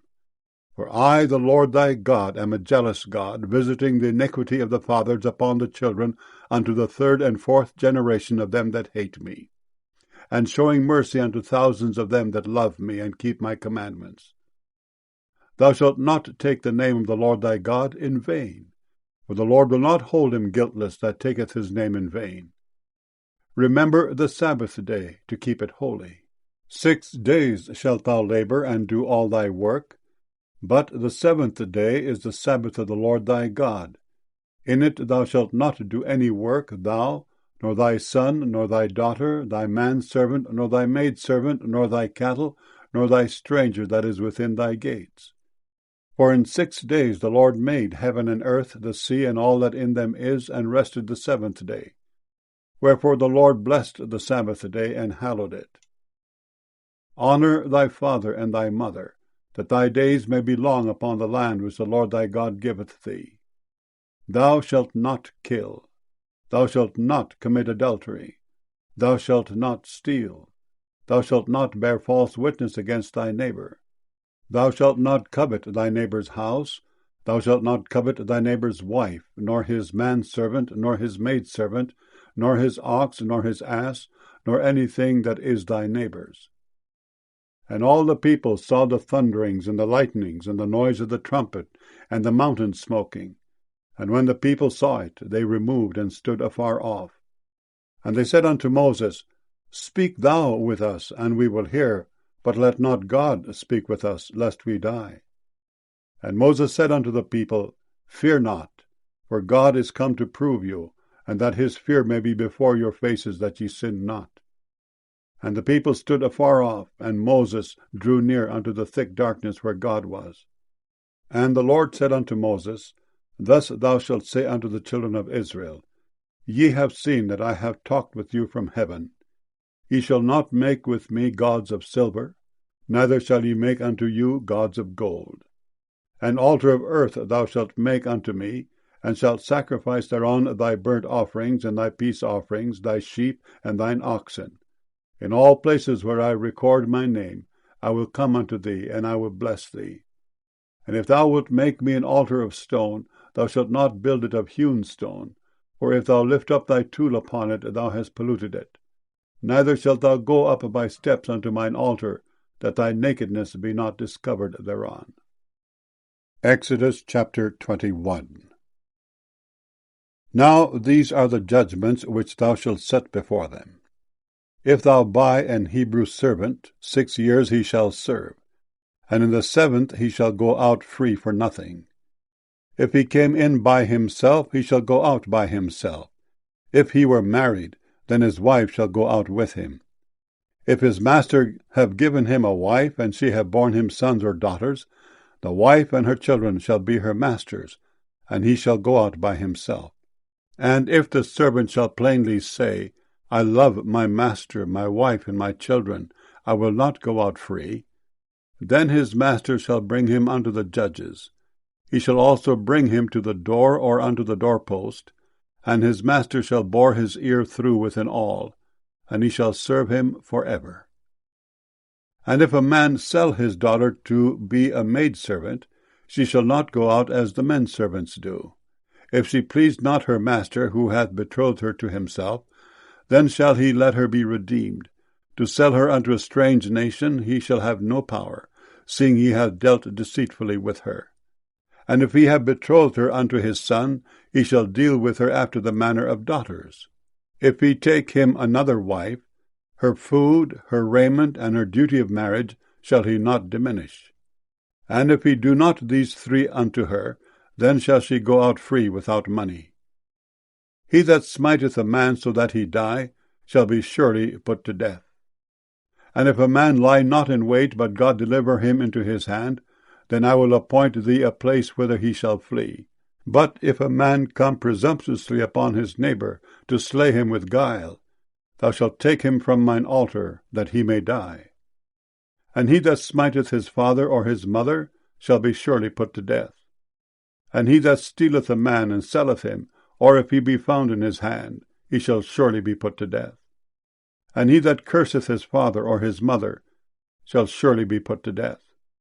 And if men strive together, and one smite another with a stone or with his fist, and he die not, but keepeth his bed, if he rise again and walk abroad upon his staff, then shall he that smote him be quit. Only he shall pay for the loss of his time, and shall cause him to be thoroughly healed.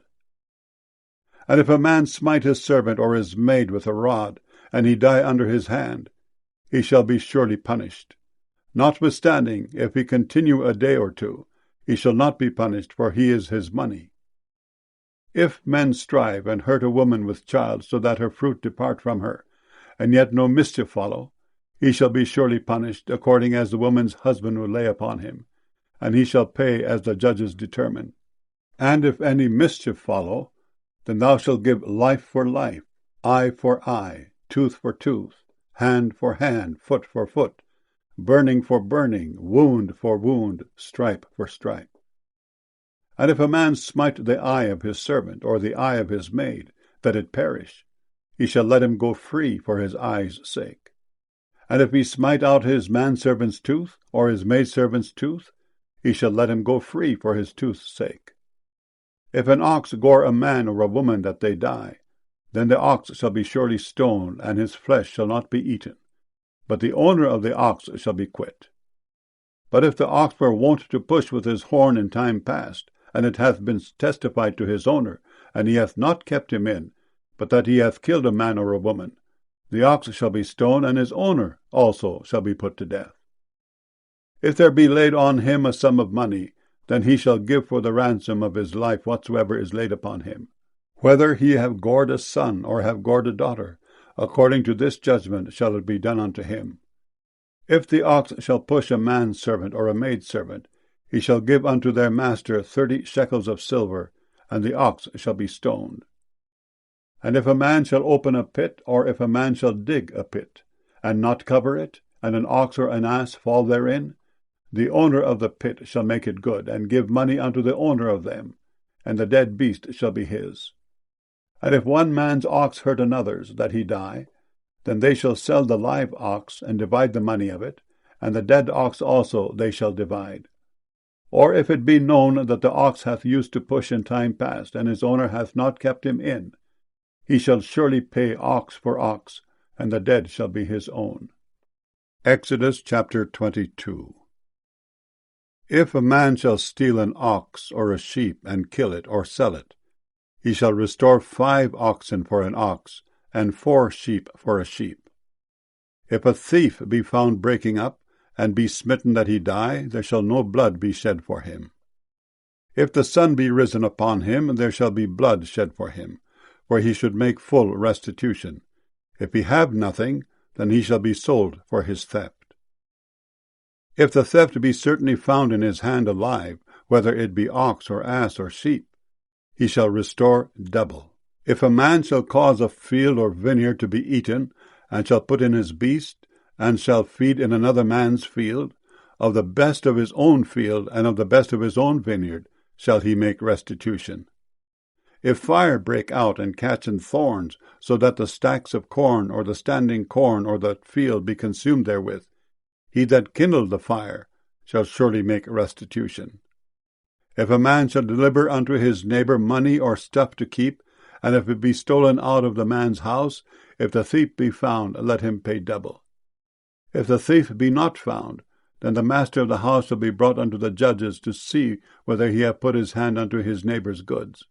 For all manner of trespass, whether it be for ox, for ass, for sheep, for raiment, or for any manner of lost thing which another challengeth to be his, the cause of both parties shall come before the judges, and whom the judges shall condemn, he shall pay double unto his neighbour.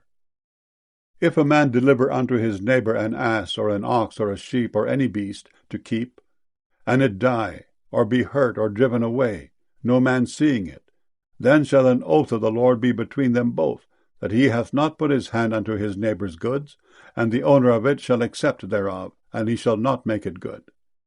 And if it be stolen from him, he shall make restitution unto the owner thereof. If it be torn in pieces, then let him bring it for witness, and he shall not make good that which was torn. And if a man borrow aught of his neighbour, and it be hurt or die, the owner thereof being not with it, he shall surely make it good. But if the owner thereof be with it, he shall not make it good. If it be an hired thing, it came for his hire. And if a man entice a maid that is not betrothed, and lie with her, he shall surely endow her to be his wife. If her father utterly refuse to give her unto him, he shall pay money according to the dowry of virgins. Thou shalt not suffer a witch to live. Whosoever lieth with a beast shall surely be put to death. He that sacrificeth unto any god, save unto the Lord only, he shall be utterly destroyed. Thou shalt neither vex a stranger, nor oppress him, for ye were strangers in the land of Egypt. Ye shall not afflict any widow or fatherless child. If thou afflict them in any wise, and they cry at all unto me, I will surely hear their cry, and my wrath shall wax hot, and I will kill you with the sword, and your wives shall be widows, and your children fatherless. If thou lend money to any of my people that is poor by thee, thou shalt not be to him as an usurer, neither shalt thou lay upon him usury. If thou at all take thy neighbour's raiment to pledge, thou shalt deliver it unto him by that the sun goeth down, for that is his covering only, it is his raiment for his skin, wherein shall he sleep. And it shall come to pass, when he crieth unto me, that I will hear, for I am gracious. Thou shalt not revile the gods, nor curse the ruler of thy people. Thou shalt not delay to offer the first of thy ripe fruits, and of thy liquors. The firstborn of thy sons shalt thou give unto me. Likewise shalt thou do with thine oxen and with thy sheep. 7 days it shall be with his dam. On the 8th day thou shalt give it me. And ye shall be holy men unto me. Neither shall ye eat any flesh that is torn of beasts in the field. Ye shall cast it to the dogs. Exodus chapter 23. Thou shalt not raise a false report. Put not thine hand with the wicked to be an unrighteous witness. Thou shalt not follow a multitude to do evil. Neither shalt thou speak in a cause to decline after many to wrest judgment. Neither shalt thou countenance a poor man in his cause. If thou meet thine enemy's ox or his ass going astray, thou shalt surely bring it back to him again. If thou see the ass of him that hateth thee lying under his burden, and wouldest forbear to help him, thou shalt surely help with him. Thou shalt not wrest the judgment of thy poor in his cause. Keep thee far from a false matter, and the innocent and righteous slay thou not, for I will not justify the wicked. And thou shalt take no gift, for the gift blindeth the wise, and perverteth the words of the righteous. Also thou shalt not oppress a stranger, for ye know the heart of a stranger, seeing ye were strangers in the land of Egypt. And 6 years thou shalt sow thy land, and shalt gather in the fruits thereof. But the 7th year thou shalt let it rest and lie still, that the poor of thy people may eat, and what they leave the beasts of the field shall eat. In like manner thou shalt deal with thy vineyard and with thy oliveyard. 6 days thou shalt do thy work, and on the 7th day thou shalt rest, that thine ox and thine ass may rest, and the son of thy handmaid, and the stranger may be refreshed. And in all things that I have said unto you be circumspect. and make no mention of the name of other gods, neither let it be heard out of thy mouth. 3 times thou shalt keep a feast unto me in the year. Thou shalt keep the feast of unleavened bread. Thou shalt eat unleavened bread 7 days, as I commanded thee, in the time appointed of the month Abib. For in it thou camest out from Egypt, and none shall appear before me empty. And the feast of harvest, the firstfruits of thy labors, which thou hast sown in the field, and the feast of ingathering, which is in the end of the year, when thou hast gathered in thy labors out of the field. 3 times in the year all thy males shall appear before the Lord God. Thou shalt not offer the blood of my sacrifice with leavened bread, neither shall the fat of my sacrifice remain until the morning.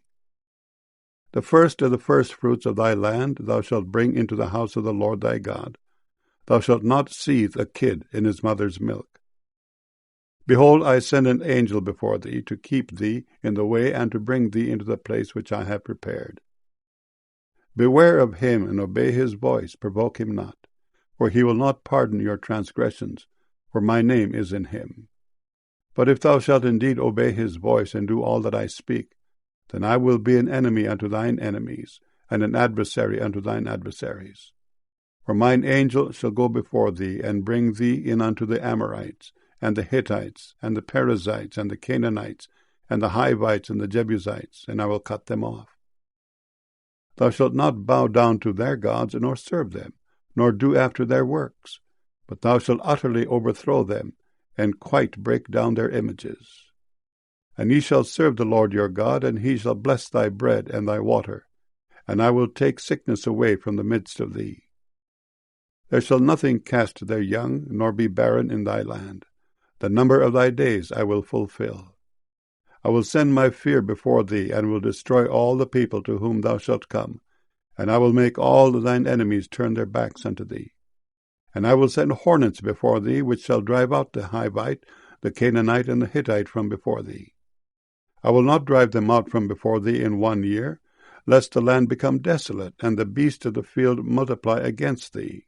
By little and little I will drive them out from before thee, until thou be increased and inherit the land. And I will set thy bounds from the Red Sea even unto the sea of the Philistines, and from the desert unto the river. For I will deliver the inhabitants of the land into your hand, and thou shalt drive them out before thee. Thou shalt make no covenant with them, nor with their gods. They shall not dwell in thy land, lest they make thee sin against me. For if thou serve their gods, it will surely be a snare unto thee. Exodus chapter 24. And he said unto Moses, Come up unto the Lord, thou, and Aaron, Nadab, and Abihu, and 70 of the elders of Israel, and worship ye afar off. And Moses alone shall come near the Lord, but they shall not come nigh, neither shall the people go up with him. And Moses came and told the people all the words of the Lord, and all the judgments. And all the people answered with one voice, and said, All the words which the Lord hath said will we do. And Moses wrote all the words of the Lord, and rose up early in the morning, and builded an altar under the hill, and 12 pillars, according to the 12 tribes of Israel. And he sent young men of the children of Israel, which offered burnt offerings, and sacrificed peace offerings of oxen unto the Lord. And Moses took half of the blood, and put it in basins, and half of the blood he sprinkled on the altar. And he took the book of the covenant, and read in the audience of the people, and they said, All that the Lord hath said will we do, and be obedient. And Moses took the blood, and sprinkled it on the people, and said, Behold the blood of the covenant which the Lord hath made with you concerning all these words. Then went up Moses, and Aaron, and Nadab, and Abihu, and 70 of the elders of Israel, and they saw the God of Israel. And there was under his feet as it were a paved work of a sapphire stone, and as it were the body of heaven in his clearness. And upon the nobles of the children of Israel he laid not his hand. Also they saw God, and did eat and drink. And the Lord said unto Moses, Come up to me into the mount, and be there. And I will give thee tables of stone, and a law, and commandments which I have written, that thou mayest teach them. And Moses rose up, and his minister Joshua. And Moses went up into the mount of God. And he said unto the elders, Tarry ye here for us until we come again unto you. And behold, Aaron and Hur are with you. If any man have any matters to do, let him come unto them. And Moses went up into the mount, and a cloud covered the mount. And the glory of the Lord abode upon Mount Sinai, and the cloud covered it 6 days. And the 7th day he called unto Moses out of the midst of the cloud. And the sight of the glory of the Lord was like a devouring fire on the top of the mount in the eyes of the children of Israel. And Moses went into the midst of the cloud, and gat him up into the mount. And Moses was in the mount 40 days and 40 nights. Exodus chapter 25. And the Lord spake unto Moses, saying, Speak unto the children of Israel, that they bring me an offering. Of every man that giveth it willingly with his heart, ye shall take my offering. And this is the offering which ye shall take of them, gold, and silver, and brass, and blue, and purple, and scarlet, and fine linen, and goat's hair, and rams' skins dyed red, and badgers' skins, and shittim wood, oil for the light, spices for anointing oil, and for sweet incense, onyx stones, and stones to be set in the ephod, and in the breastplate. And let them make me a sanctuary, that I may dwell among them. According to all that I show thee, after the pattern of the tabernacle, and the pattern of all the instruments thereof, even so shall ye make it. And they shall make an ark of shittim wood, 2 cubits and a half shall be the length thereof, and 1 cubit and a half the breadth thereof, and 1 cubit and a half the height thereof. And thou shalt overlay it with pure gold, within and without shalt thou overlay it, and shalt make upon it a crown of gold round about. And thou shalt cast 4 rings of gold for it, and put them in the 4 corners thereof. And 2 rings shall be in the one side of it, and 2 rings in the other side of it. And thou shalt make staves of shittim wood, and overlay them with gold. And thou shalt put the staves into the rings by the sides of the ark, that the ark may be borne with them. The staves shall be in the rings of the ark, they shall not be taken from it. And thou shalt put into the ark the testimony which I shall give thee.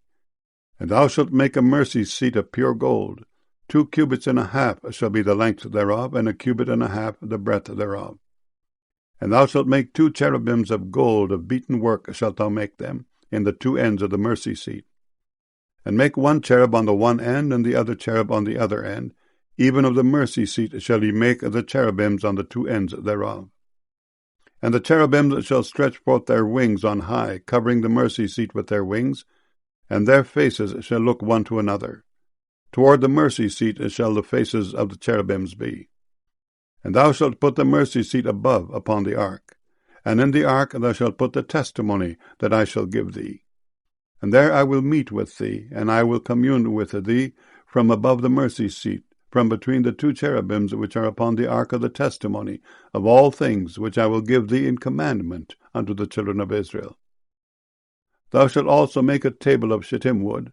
2 cubits shall be the length thereof, and 1 cubit the breadth thereof, and 1 cubit and a half the height thereof. And thou shalt overlay it with pure gold, and make thereto a crown of gold round about.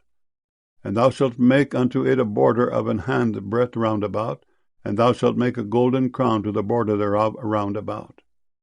And thou shalt make for it 4 rings of gold, and put the rings in the 4 corners that are in the 4 feet thereof. Over against the border shall the rings be for places of the staves to bear the table. And thou shalt make the staves of shittim wood, and overlay them with gold, that the table may be borne with them. And thou shalt make the dishes thereof, and spoons thereof, and covers thereof, and bowls thereof, to cover withal. Of pure gold shalt thou make them. And thou shalt set upon the table showbread before me alway. And thou shalt make a candlestick of pure gold. Of beaten work shall the candlestick be made. His shaft, and his branches, his bowls, his knops, and his flowers shall be of the same. And 6 branches shall come out of the sides of it, 3 branches of the candlestick out of the one side, and 3 branches of the candlestick out of the other side.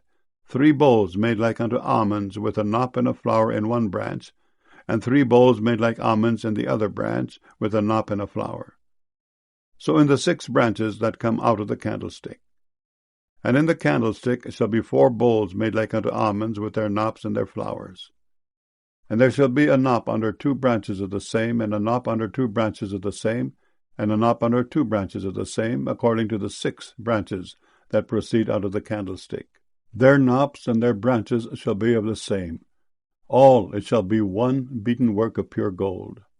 And thou shalt make the 7 lamps thereof, and they shall light the lamps thereof, that they may give light over against it.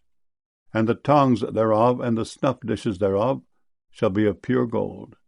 Of a talent of pure gold shall he make it with all these vessels. And look that thou make them after their pattern, which was showed thee in the mount. Exodus chapter 26. Moreover, thou shalt make the tabernacle with 10 curtains of fine twined linen, and blue, and purple, and scarlet. With cherubims of cunning work shalt thou make them. The length of 1 curtain shall be 28 cubits, and the breadth of 1 curtain 4 cubits, and every one of the curtains shall have 1 measure.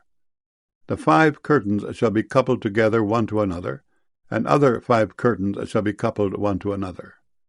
And thou shalt make loops of blue upon the edge of the 1 curtain from the selvage in the coupling, and likewise shalt thou make in the uttermost edge of another curtain in the coupling of the second. 50 loops shalt thou make in the 1 curtain, and 50 loops shalt thou make in the edge of the curtain that is in the coupling of the second, that the loops may take hold one of another. And thou shalt make 50 taches of gold, and couple the curtains together with the taches, and it shall be 1 tabernacle. And thou shalt make curtains of goat's hair to be a covering upon the tabernacle. 11 curtains shalt thou make. The length of 1 curtain shall be 30 cubits, and the breadth of 1 curtain 4 cubits, and the 11 curtains shall be all of 1 measure. And thou shalt couple 5 curtains by themselves, and 6 curtains by themselves, and shalt double the 6th curtain in the forefront of the tabernacle. And thou shalt make 50 loops on the edge of the 1 curtain that is outmost in the coupling, and 50 loops in the edge of the curtain which coupleth the second. And thou shalt make 50 taches of brass, and put the taches into the loops, and couple the tent together, that it may be 1. And the remnant that remaineth of the curtains of the tent, the half curtain that remaineth, shall hang over the backside of the tabernacle. And a cubit on the one side, and a cubit on the other side of that which remaineth in the length of the curtains of the tent, it shall hang over the sides of the tabernacle on this side and on that side to cover it.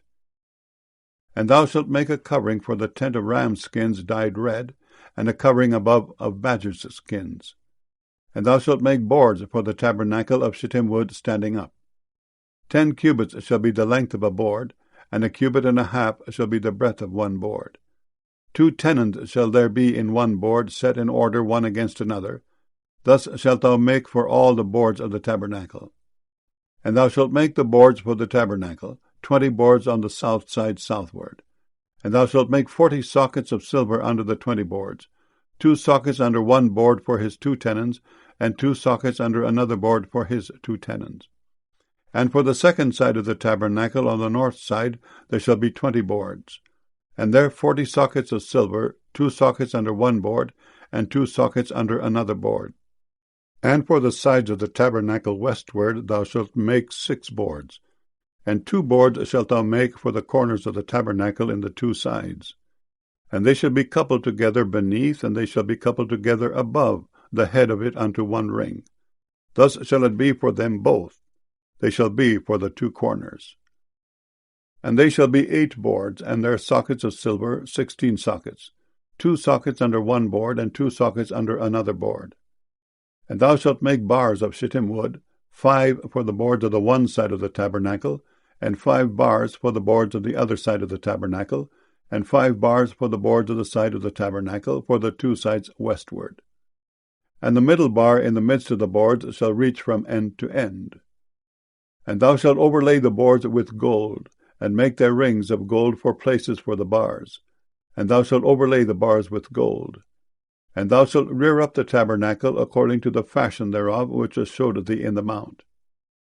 And thou shalt make a veil of blue, and purple, and scarlet, and fine twined linen of cunning work. With cherubims shall it be made. And thou shalt hang it upon 4 pillars of shittim wood overlaid with gold. Their hooks shall be of gold, upon the 4 sockets of silver. And thou shalt hang up the veil under the taches, that thou mayest bring in thither within the veil the ark of the testimony. And the veil shall divide unto you between the holy place and the most holy. And thou shalt put the mercy seat upon the ark of the testimony in the most holy place. And thou shalt set the table without the veil, and the candlestick over against the table on the side of the tabernacle toward the south. And thou shalt put the table on the north side. And thou shalt make an hanging for the door of the tent of blue and purple and scarlet and fine twined linen, wrought with needlework. And thou shalt make for the hanging 5 pillars of shittim wood, and overlay them with gold, and their hooks shall be of gold. And thou shalt cast 5 sockets of brass for them. Exodus chapter 27. And thou shalt make an altar of shittim wood 5 cubits long and 5 cubits broad. The altar shall be foursquare, and the height thereof shall be 3 cubits. And thou shalt make the horns of it upon the 4 corners thereof. His horns shall be of the same, and thou shalt overlay it with brass. And thou shalt make his pans to receive his ashes, and his shovels, and his basins, and his flesh hooks, and his fire pans. All the vessels thereof thou shalt make of brass. And thou shalt make for it a grate of network of brass. And upon the net shalt thou make 4 brazen rings in the 4 corners thereof. And thou shalt put it under the compass of the altar beneath, that the net may be even to the midst of the altar. And thou shalt make staves for the altar, staves of shittim wood, and overlay them with brass. And the staves shall be put into the rings, and the staves shall be upon the 2 sides of the altar to bear it. Hollow with boards shalt thou make it, as it was showed thee in the mount, so shall they make it. And thou shalt make the court of the tabernacle. For the south side southward there shall be hangings for the court of fine twined linen of 100 cubits long for one side. And the 20 pillars thereof and their 20 sockets shall be of brass. The hooks of the pillars and their fillets shall be of silver. And likewise for the north side in length there shall be hangings of 100 cubits long, and his 20 pillars and their 20 sockets of brass, the hooks of the pillars and their fillets of silver. And for the breadth of the court on the west side shall be hangings of 50 cubits, their pillars 10, and their sockets 10. And the breadth of the court on the east side eastward shall be 50 cubits. The hangings of one side of the gate shall be 15 cubits, their pillars 3, and their sockets 3. And on the other side shall be hangings 15 cubits, their pillars 3, and their sockets 3. And for the gate of the court shall be an hanging of 20 cubits of blue and purple and scarlet and fine twined linen, wrought with needlework. And their pillars shall be 4, and their sockets 4. All the pillars around about the court shall be filleted with silver. Their hooks shall be of silver, and their sockets of brass. The length of the court shall be 100 cubits, and their breadth 50 everywhere, and the height 5 cubits of fine twined linen, and their sockets of brass. All the vessels of the tabernacle, and all the service thereof, and all the pins thereof, and all the pins of the court shall be of brass. And thou shalt command the children of Israel that they bring thee pure olive oil beaten for the light, to cause the lamp to burn always. In the tabernacle of the congregation without the veil, which is before the testimony, Aaron and his sons shall order it from evening to morning before the Lord. It shall be a statute forever, unto their generations on the behalf of the children of Israel. Exodus chapter 28. And take thou unto thee Aaron thy brother, and his sons with him, from among the children of Israel, that he may minister unto me in the priest's office, even Aaron, Nadab, and Abihu, Eleazar, and Ithamar, Aaron's sons. And thou shalt make holy garments for Aaron thy brother, for glory and for beauty. And thou shalt speak unto all that are wise-hearted, whom I have filled with the spirit of wisdom, that they may make Aaron's garments to consecrate him, that he may minister unto me in the priest's office. And these are the garments which they shall make: a breastplate, and an ephod, and a robe, and a broidered coat, a mitre, and a girdle. And they shall make holy garments for Aaron thy brother and his sons, that he may minister unto me in the priest's office. And they shall take gold, and blue, and purple, and scarlet, and fine linen. And they shall make the ephod of gold, of blue, and of purple, of scarlet, and fine twined linen, with cunning work. It shall have the 2 shoulder pieces thereof joined at the 2 edges thereof, and so it shall be joined together. And the curious girdle of the ephod which is upon it shall be of the same, according to the work thereof, even of gold, of blue, and purple, and scarlet, and fine twined linen. And thou shalt take 2 onyx stones, and grave on them the names of the children of Israel, 6 of their names on one stone, and the other 6 names of the rest on the other stone, according to their birth. With the work of an engraver in stone, like the engravings of a signet, shalt thou engrave the 2 stones with the names of the children of Israel. Thou shalt make them to be set in ouches of gold. And thou shalt put the 2 stones upon the shoulders of the ephod for stones of memorial unto the children of Israel. And Aaron shall bear their names before the Lord upon his 2 shoulders for a memorial. And thou shalt make ouches of gold, and 2 chains of pure gold at the ends. Of wreathen work shalt thou make them, and fasten the wreathen chains to the ouches. And thou shalt make the breastplate of judgment with cunning work. After the work of the ephod thou shalt make it. Of gold, of blue, and of purple, and of scarlet, and of fine twined linen shalt thou make it. 4 it shall be, being doubled. A span shall be the length thereof, and a span shall be the breadth thereof. And thou shalt set in it settings of stones, even 4 rows of stones. The first row shall be a sardius, a topaz, and a carbuncle. This shall be the first row. And the second row shall be an emerald, a sapphire, and a diamond. And the third row a ligure, an agate, and an amethyst. And the 4th row a beryl, and an onyx, and a jasper. They shall be set in gold in their enclosings. And the stones shall be with the names of the children of Israel, 12, according to their names, like the engravings of a signet. Every one with his name shall they be according to the 12 tribes. And thou shalt make upon the breastplate chains at the ends of wreathen work of pure gold. And thou shalt make upon the breastplate 2 rings of gold, and shalt put the 2 rings on the 2 ends of the breastplate. And thou shalt put the 2 wreathen chains of gold in the 2 rings which are on the ends of the breastplate. And the other 2 ends of the 2 wreathen chains thou shalt fasten in the 2 ouches, and put them on the shoulder pieces of the ephod before it. And thou shalt make 2 rings of gold, and thou shalt put them upon the 2 ends of the breastplate and the border thereof, which is in the side of the ephod inward. And 2 other rings of gold thou shalt make, and shalt put them on the 2 sides of the ephod underneath, toward the forepart thereof, over against the other coupling thereof, above the curious girdle of the ephod. And they shall bind the breastplate by the rings thereof unto the rings of the ephod with a lace of blue, that it may be above the curious girdle of the ephod, and that the breastplate be not loosed from the ephod. And Aaron shall bear the names of the children of Israel in the breastplate of the judgment upon his heart, when he goeth in unto the holy place, for a memorial before the Lord continually. And thou shalt put in the breastplate of judgment the Urim and the Thummim, and they shall be upon Aaron's heart, when he goeth in before the Lord. And Aaron shall bear the judgment of the children of Israel upon his heart before the Lord continually. And thou shalt make the robe of the ephod olive blue, and there shall be an hole in the top of it, in the midst thereof. It shall have a binding of woven work round about the whole of it, as it were the hole of an harbigan, that it be not rent.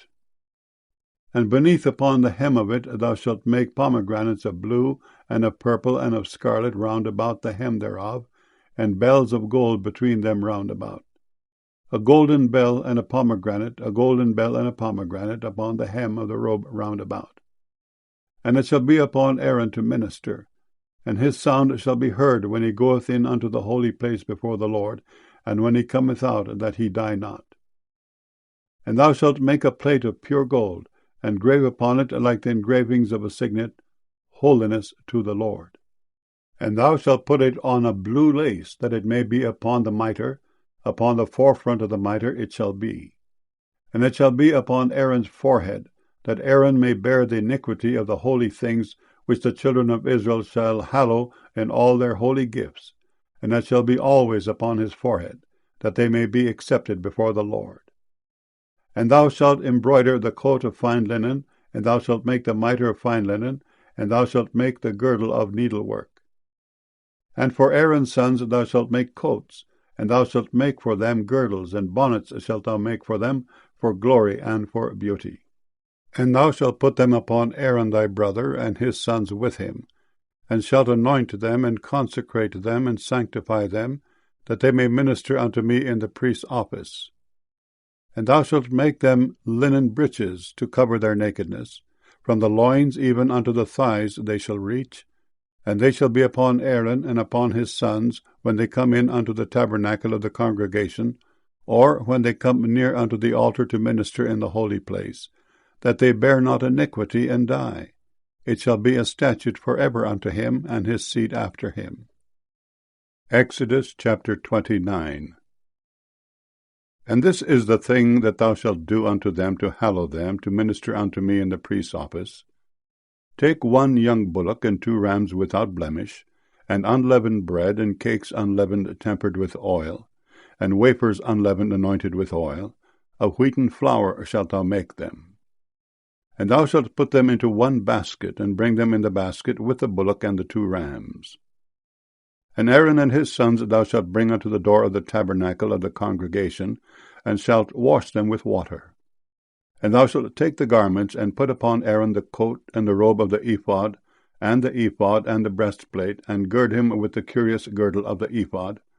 And thou shalt put the mitre upon his head, and put the holy crown upon the mitre. Then shalt thou take the anointing oil, and pour it upon his head, and anoint him. And thou shalt bring his sons, and put coats upon them. And thou shalt gird them with girdles, Aaron and his sons, and put the bonnets on them. And the priest's office shall be theirs for a perpetual statute. And thou shalt consecrate Aaron and his sons. And thou shalt cause a bullock to be brought before the tabernacle of the congregation. And Aaron and his sons shall put their hands upon the head of the bullock. And thou shalt kill the bullock before the Lord by the door of the tabernacle of the congregation. And thou shalt take of the blood of the bullock, and put it upon the horns of the altar with thy finger, and pour all the blood beside the bottom of the altar. And thou shalt take all the fat that covereth the inwards, and the caul that is above the liver, and the 2 kidneys, and the fat that is upon them, and burn them upon the altar. But the flesh of the bullock, and his skin, and his dung, shalt thou burn with fire without the camp. It is a sin offering. Thou shalt also take 1 ram, and Aaron and his sons shall put their hands upon the head of the ram. And thou shalt slay the ram, and thou shalt take his blood, and sprinkle it round about upon the altar. And thou shalt cut the ram in pieces, and wash the inwards of him, and his legs, and put them unto his pieces, and unto his head. And thou shalt burn the whole ram upon the altar. It is a burnt offering unto the Lord. It is a sweet savour, an offering made by fire unto the Lord. And thou shalt take the other ram, and Aaron and his sons shall put their hands upon the head of the ram. Then shalt thou kill the ram, and take of his blood, and put it upon the tip of the right ear of Aaron, and upon the tip of the right ear of his sons, and upon the thumb of their right hand, and upon the great toe of their right foot, and sprinkle the blood upon the altar round about. And thou shalt take of the blood that is upon the altar, and of the anointing oil, and sprinkle it upon Aaron, and upon his garments, and upon his sons, and upon the garments of his sons with him. And he shall be hallowed, and his garments, and his sons' garments with him. Also thou shalt take of the ram the fat, and the rump, and the fat that covereth the inwards, and the caul above the liver, and the 2 kidneys, and the fat that is upon them, and the right shoulder, for it is a ram of consecration, and 1 loaf of bread, and 1 cake of oiled bread, and 1 wafer out of the basket of the unleavened bread that is before the Lord. And thou shalt put all in the hands of Aaron, and in the hands of his sons, and shalt wave them for a wave offering before the Lord. And thou shalt receive them of their hands, and burn them upon the altar for a burnt offering, for a sweet savour before the Lord. It is an offering made by fire unto the Lord. And thou shalt take the breast of the ram of Aaron's consecration, and wave it for a wave offering before the Lord, and it shall be thy part. And thou shalt sanctify the breast of the wave offering, and the shoulder of the heave offering which is waved, and which is heaved up, of the ram of the consecration, even of that which is for Aaron, and of that which is for his sons. And it shall be Aaron's and his sons by a statute forever from the children of Israel. For it is an heave offering, and it shall be an heave offering from the children of Israel, the sacrifice of their peace offerings, even their heave offering unto the Lord. And the holy garments of Aaron shall be his sons after him, to be anointed therein, and to be consecrated in them. And that son that is priest in his stead shall put them on 7 days when he cometh into the tabernacle of the congregation to minister in the holy place. And thou shalt take the ram of the consecration, and seethe his flesh in the holy place. And Aaron and his sons shall eat the flesh of the ram, and the bread that is in the basket, by the door of the tabernacle of the congregation. And they shall eat those things wherewith the atonement was made, to consecrate and to sanctify them. But a stranger shall not eat thereof, because they are holy. And if aught of the flesh of the consecrations, or of the bread, remain unto the morning, then thou shalt burn the remainder with fire. It shall not be eaten, because it is holy. And thus shalt thou do unto Aaron and to his sons, according to all things which I have commanded thee. 7 days shalt thou consecrate them. And thou shalt offer every day a bullock for a sin offering for atonement.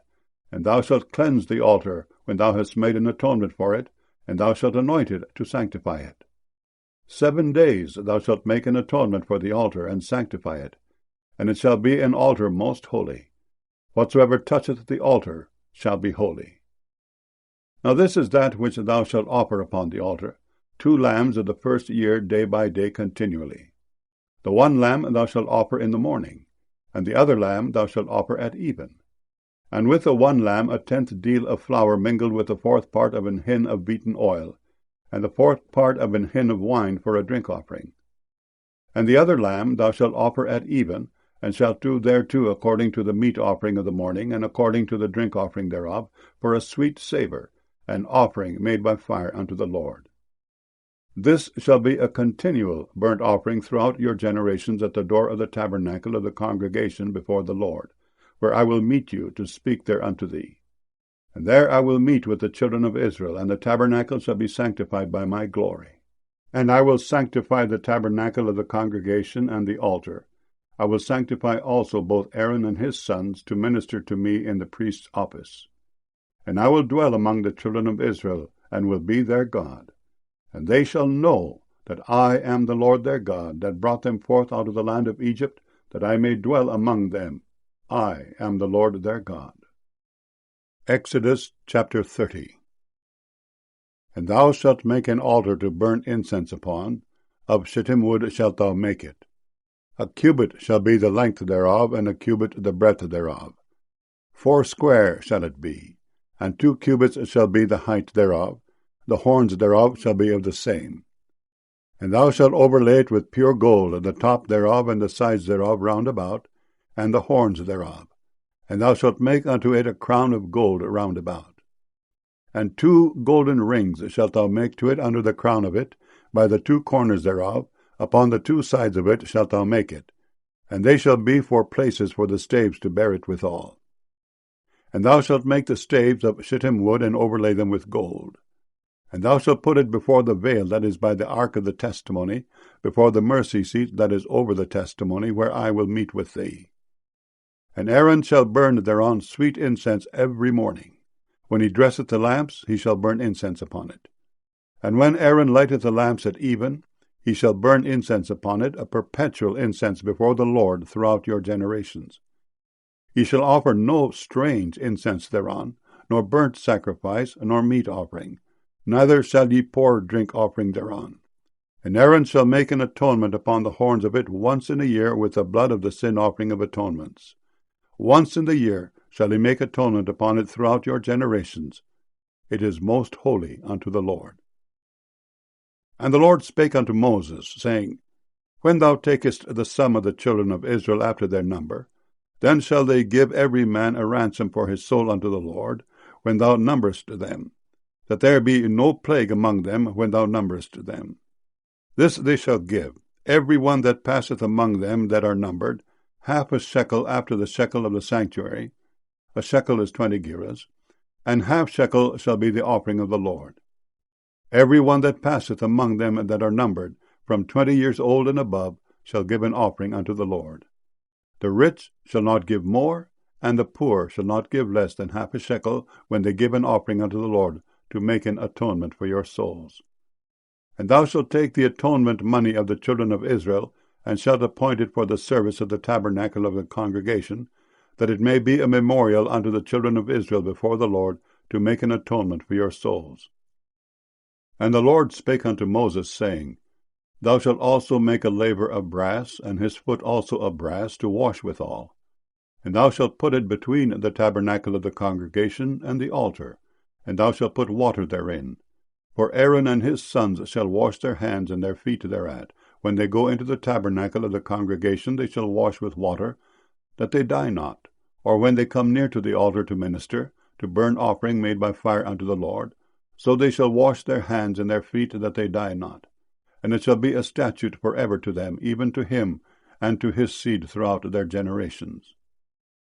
Moreover the Lord spake unto Moses, saying, Take thou also unto thee principal spices of pure myrrh 500 shekels, and of sweet cinnamon half so much, even 250 shekels, and of sweet calamus 250 shekels, and of cassia 500 shekels, after the shekel of the sanctuary, and of oil olive and hin. And thou shalt make it an oil of holy ointment, an ointment compound after the art of the apothecary. It shall be an holy anointing oil. And thou shalt anoint the tabernacle of the congregation therewith, and the ark of the testimony, and the table and all his vessels, and the candlestick and his vessels, and the altar of incense, and the altar of burnt offering with all his vessels, and the laver and his foot. And thou shalt sanctify them, that they may be most holy. Whatsoever toucheth them shall be holy. And thou shalt anoint Aaron and his sons, and consecrate them, that they may minister unto me in the priest's office. And thou shalt speak unto the children of Israel, saying, This shall be an holy anointing oil unto me throughout your generations. Upon man's flesh shall it not be poured, neither shall he make any other like it after the composition of it. It is holy, and it shall be holy unto you. Whosoever compoundeth any like it, or whosoever putteth any of it upon a stranger, shall even be cut off from his people. And the Lord said unto Moses, Take unto thee sweet spices, stacte, and onycha, and galbanum, these sweet spices with pure frankincense, of each shall there be a like weight. And thou shalt make it a perfume, a confection after the art of the apothecary, tempered together, pure and holy. And thou shalt beat some of it very small, and put of it before the testimony in the tabernacle of the congregation, where I will meet with thee. It shall be unto you most holy. And as for the perfume which thou shalt make, ye shall not make to yourselves according to the composition thereof. It shall be unto thee holy for the Lord. Whosoever shall make like unto that, to smell thereto, shall even be cut off from his people. Exodus chapter 31.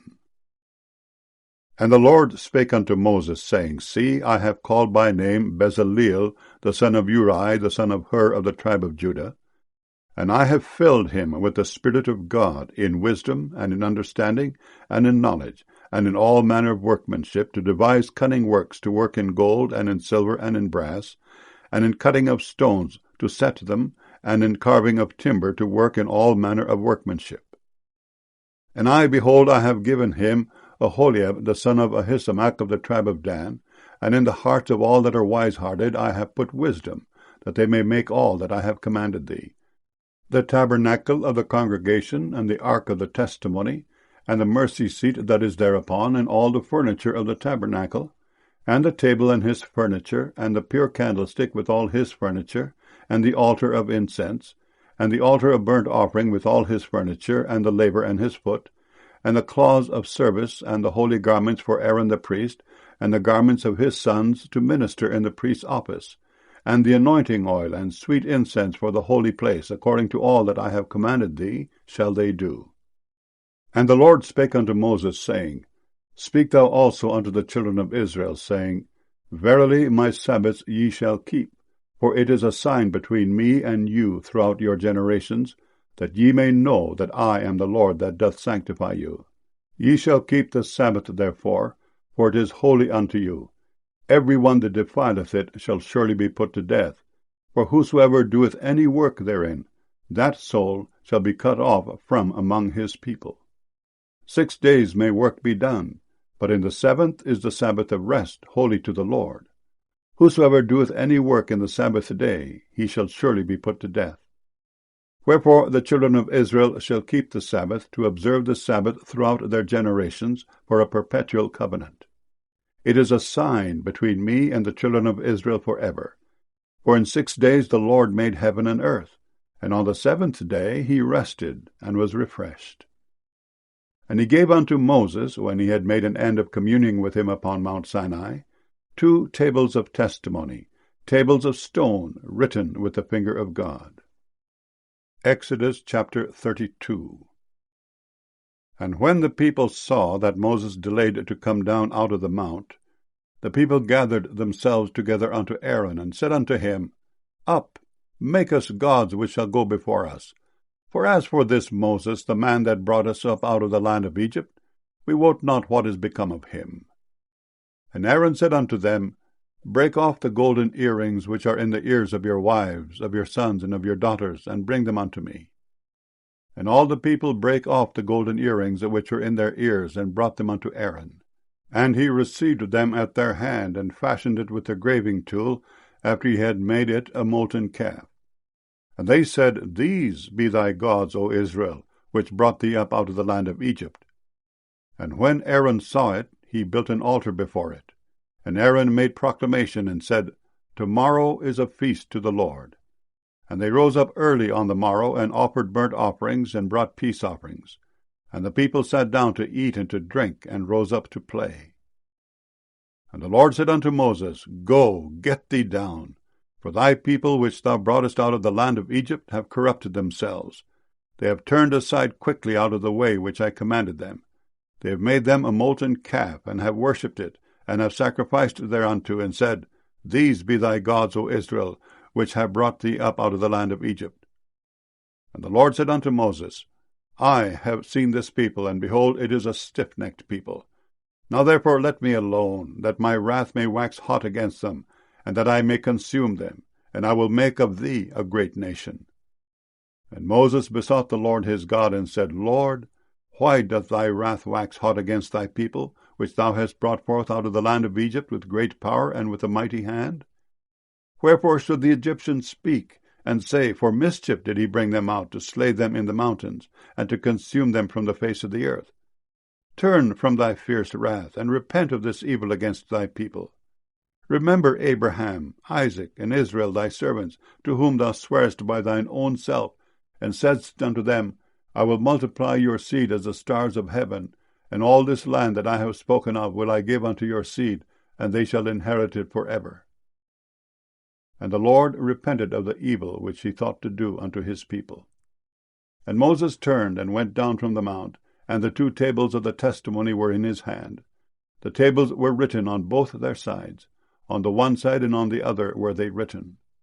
And the tables were the work of God, and the writing was the writing of God, graven upon the tables. And when Joshua heard the noise of the people as they shouted, he said unto Moses, There is a noise of war in the camp. And he said, It is not the voice of them that shout for mastery, neither is it the voice of them that cry for being overcome, but the noise of them that sing do I hear. And it came to pass, as soon as he came nigh unto the camp, that he saw the calf and the dancing. And Moses' anger waxed hot, and he cast the tables out of his hands, and brake them beneath the mount. And he took the calf which they had made, and burnt it in the fire, and ground it to powder, and strawed it upon the water, and made the children of Israel drink of it. And Moses said unto Aaron, What did this people unto thee, that thou hast brought so great a sin upon them? And Aaron said, Let not the anger of my Lord wax hot. Thou knowest the people, that they are set on mischief. For they said unto me, Make us gods, which shall go before us. For as for this Moses, the man that brought us up out of the land of Egypt, we wot not what is become of him. And I said unto them, Whosoever hath any gold, let them break it off. So they gave it me. Then I cast it into the fire, and there came out this calf. And when Moses saw that the people were naked, for Aaron had made them naked unto their shame among their enemies, then Moses stood in the gate of the camp, and said, Who is on the Lord's side? Let him come unto me.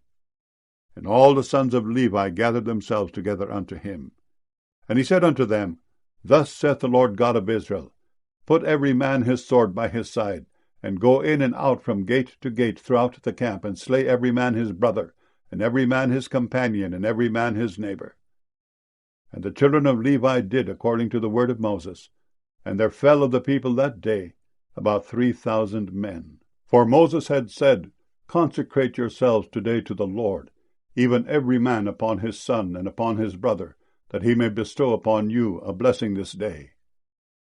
And it came to pass on the morrow, that Moses said unto the people, Ye have sinned a great sin, and now I will go up unto the Lord. Peradventure I shall make an atonement for your sin.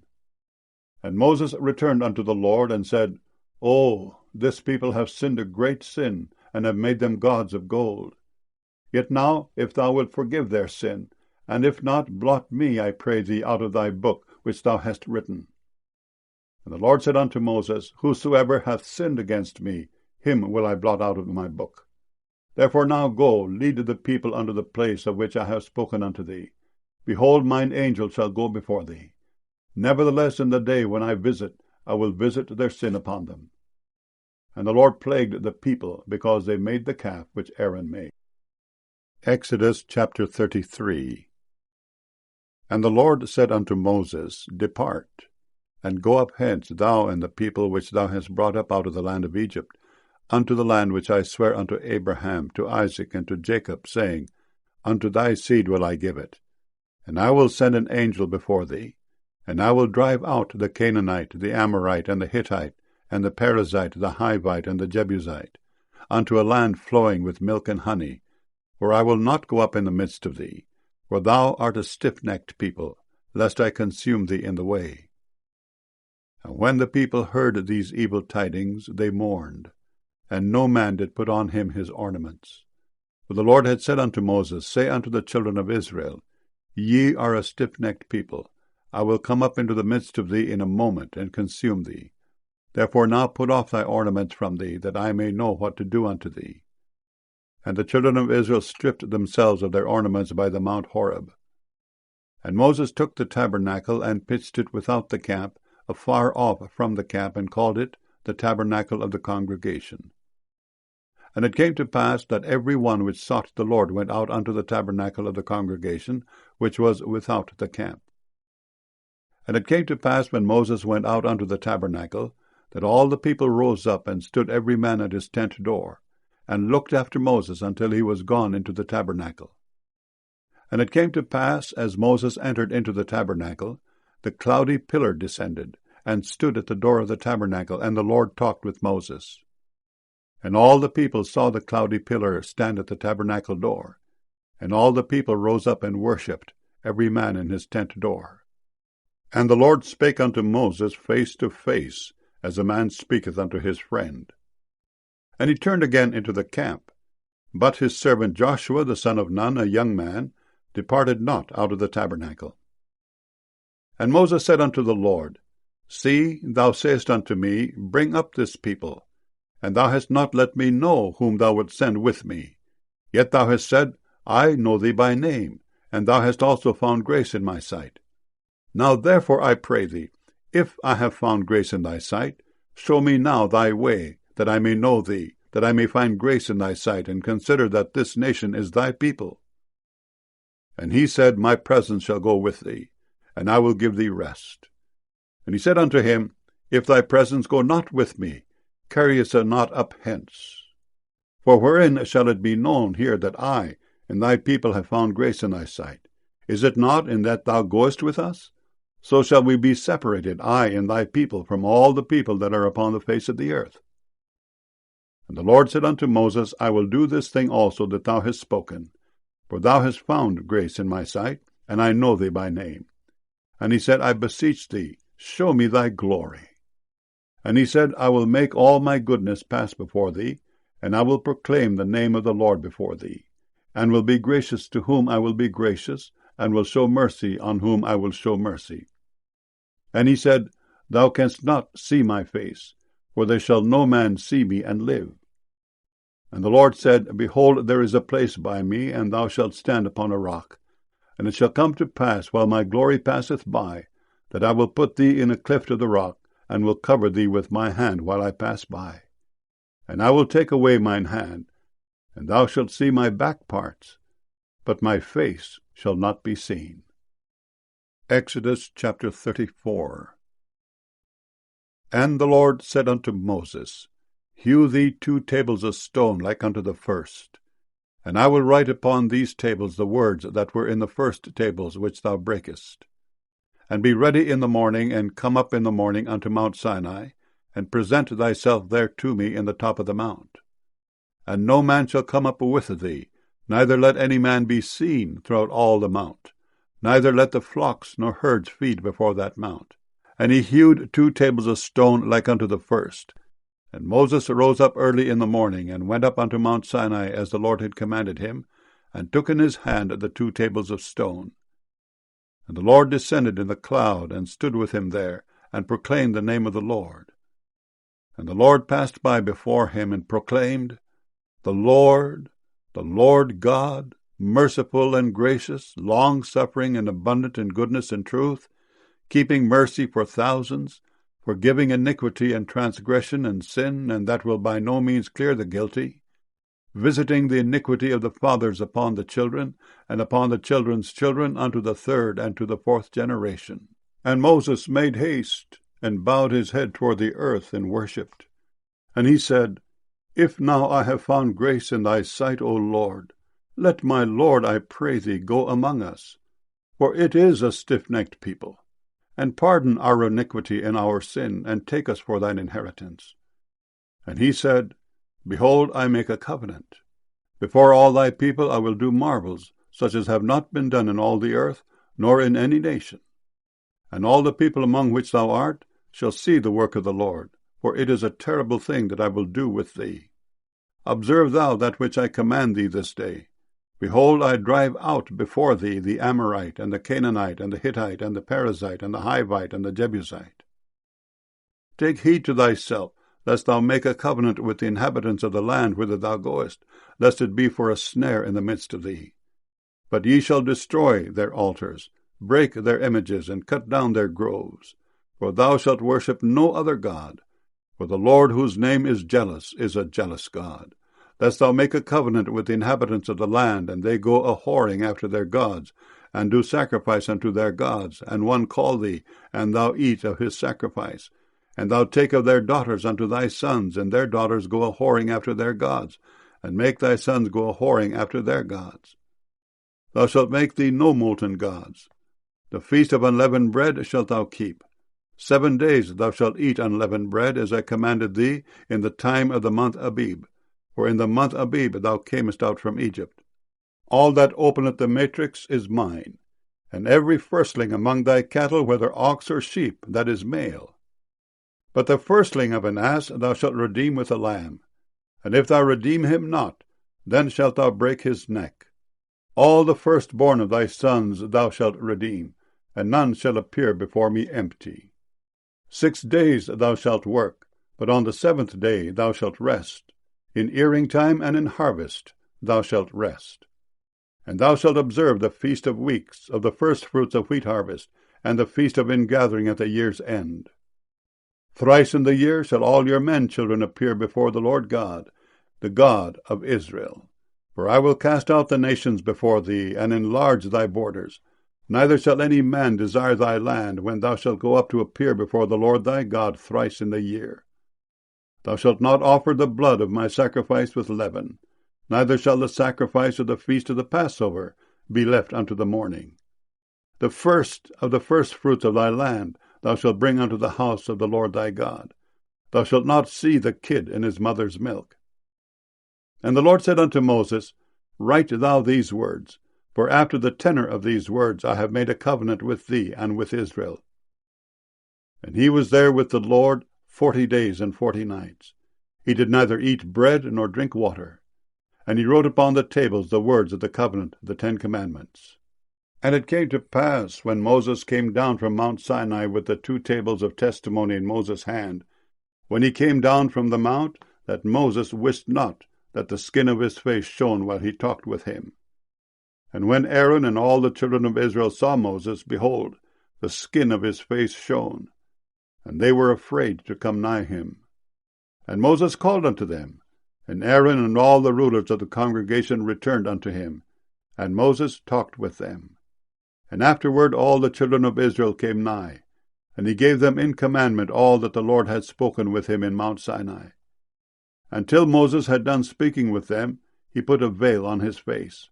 But when Moses went in before the Lord to speak with him, he took the veil off, until he came out. And he came out and spake unto the children of Israel that which he was commanded. And the children of Israel saw the face of Moses, that the skin of Moses' face shone. And Moses put the veil upon his face again, until he went in to speak with him. Exodus chapter 35. And Moses gathered all the congregation of the children of Israel together, and said unto them, These are the words which the Lord hath commanded that ye should do them.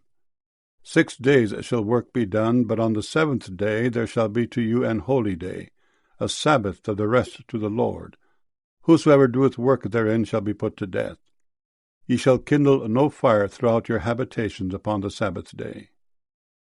And Moses spake unto all the congregation of the children of Israel, saying, This is the thing which the Lord commanded, saying, Take ye from among you an offering unto the Lord. Whosoever is of a willing heart, let him bring it an offering of the Lord, gold, and silver, and brass, and blue, and purple, and scarlet, and fine linen, and goat's hair, and rams' skins dyed red, and badgers' skins, and shittim wood, and oil for the light, and spices for anointing oil, and for the sweet incense, and onyx stones, and stones to be set for the ephod, and for the breastplate. And every wise-hearted among you shall come and make all that the Lord hath commanded, the tabernacle, his tent, and his covering, his taches, and his boards, his bars, his pillars, and his sockets, the ark, and the staves thereof with the mercy seat, and the veil of the covering, the table, and his staves, and all his vessels, and the showbread, the candlestick also for the light, and his furniture, and his lamps with the oil for the light, and the incense altar, and his staves, and the anointing oil, and the sweet incense, and the hanging for the door at the entering in of the tabernacle, the altar of burnt offering with his brazen grate, his staves and all his vessels, the laver and his foot, the hangings of the court, his pillars and their sockets, and the hanging for the door of the court, the pins of the tabernacle, and the pins of the court and their cords, the cloths of service to do service in the holy place, the holy garments for Aaron the priest, and the garments of his sons to minister in the priest's office. And all the congregation of the children of Israel departed from the presence of Moses. And they came, every one whose heart stirred him up, and every one whom his spirit made willing. And they brought the Lord's offering to the work of the tabernacle of the congregation, and for all his service, and for the holy garments. And they came, both men and women, as many as were willing-hearted, and brought bracelets, and earrings, and rings, and tablets, all jewels of gold. And every man that offered an offering of gold unto the Lord. And every man with whom was found blue, and purple, and scarlet, and fine linen, and goat's hair, and red skins of rams, and badgers' skins, brought them. Every one that did offer an offering of silver and brass brought the Lord's offering. And every man with whom was found shittim wood for any work of the service brought it. And all the women that were wise-hearted did spin with their hands, and brought that which they had spun, both of blue, and of purple, and of scarlet, and of fine linen. And all the women whose hearts stirred them up in wisdom spun goat's hair. And the rulers brought onyx stones, and stones to be set for the ephod, and for the breastplate, and spice, and oil for the light, and for the anointing oil, and for the sweet incense. The children of Israel brought a willing offering unto the Lord, every man and woman whose heart made them willing to bring for all manner of work which the Lord had commanded to be made by the hand of Moses. And Moses said unto the children of Israel, See, the Lord hath called by name Bezaleel, the son of Uri, the son of Hur of the tribe of Judah. And he hath filled him with the Spirit of God, in wisdom, in understanding, and in knowledge, and in all manner of workmanship, and to devise curious works, to work in gold, and in silver, and in brass, and in the cutting of stones to set them, and in carving of wood, to make any manner of cunning work. And he hath put in his heart that he may teach, both he and Aholiab the son of Ahisamach of the tribe of Dan.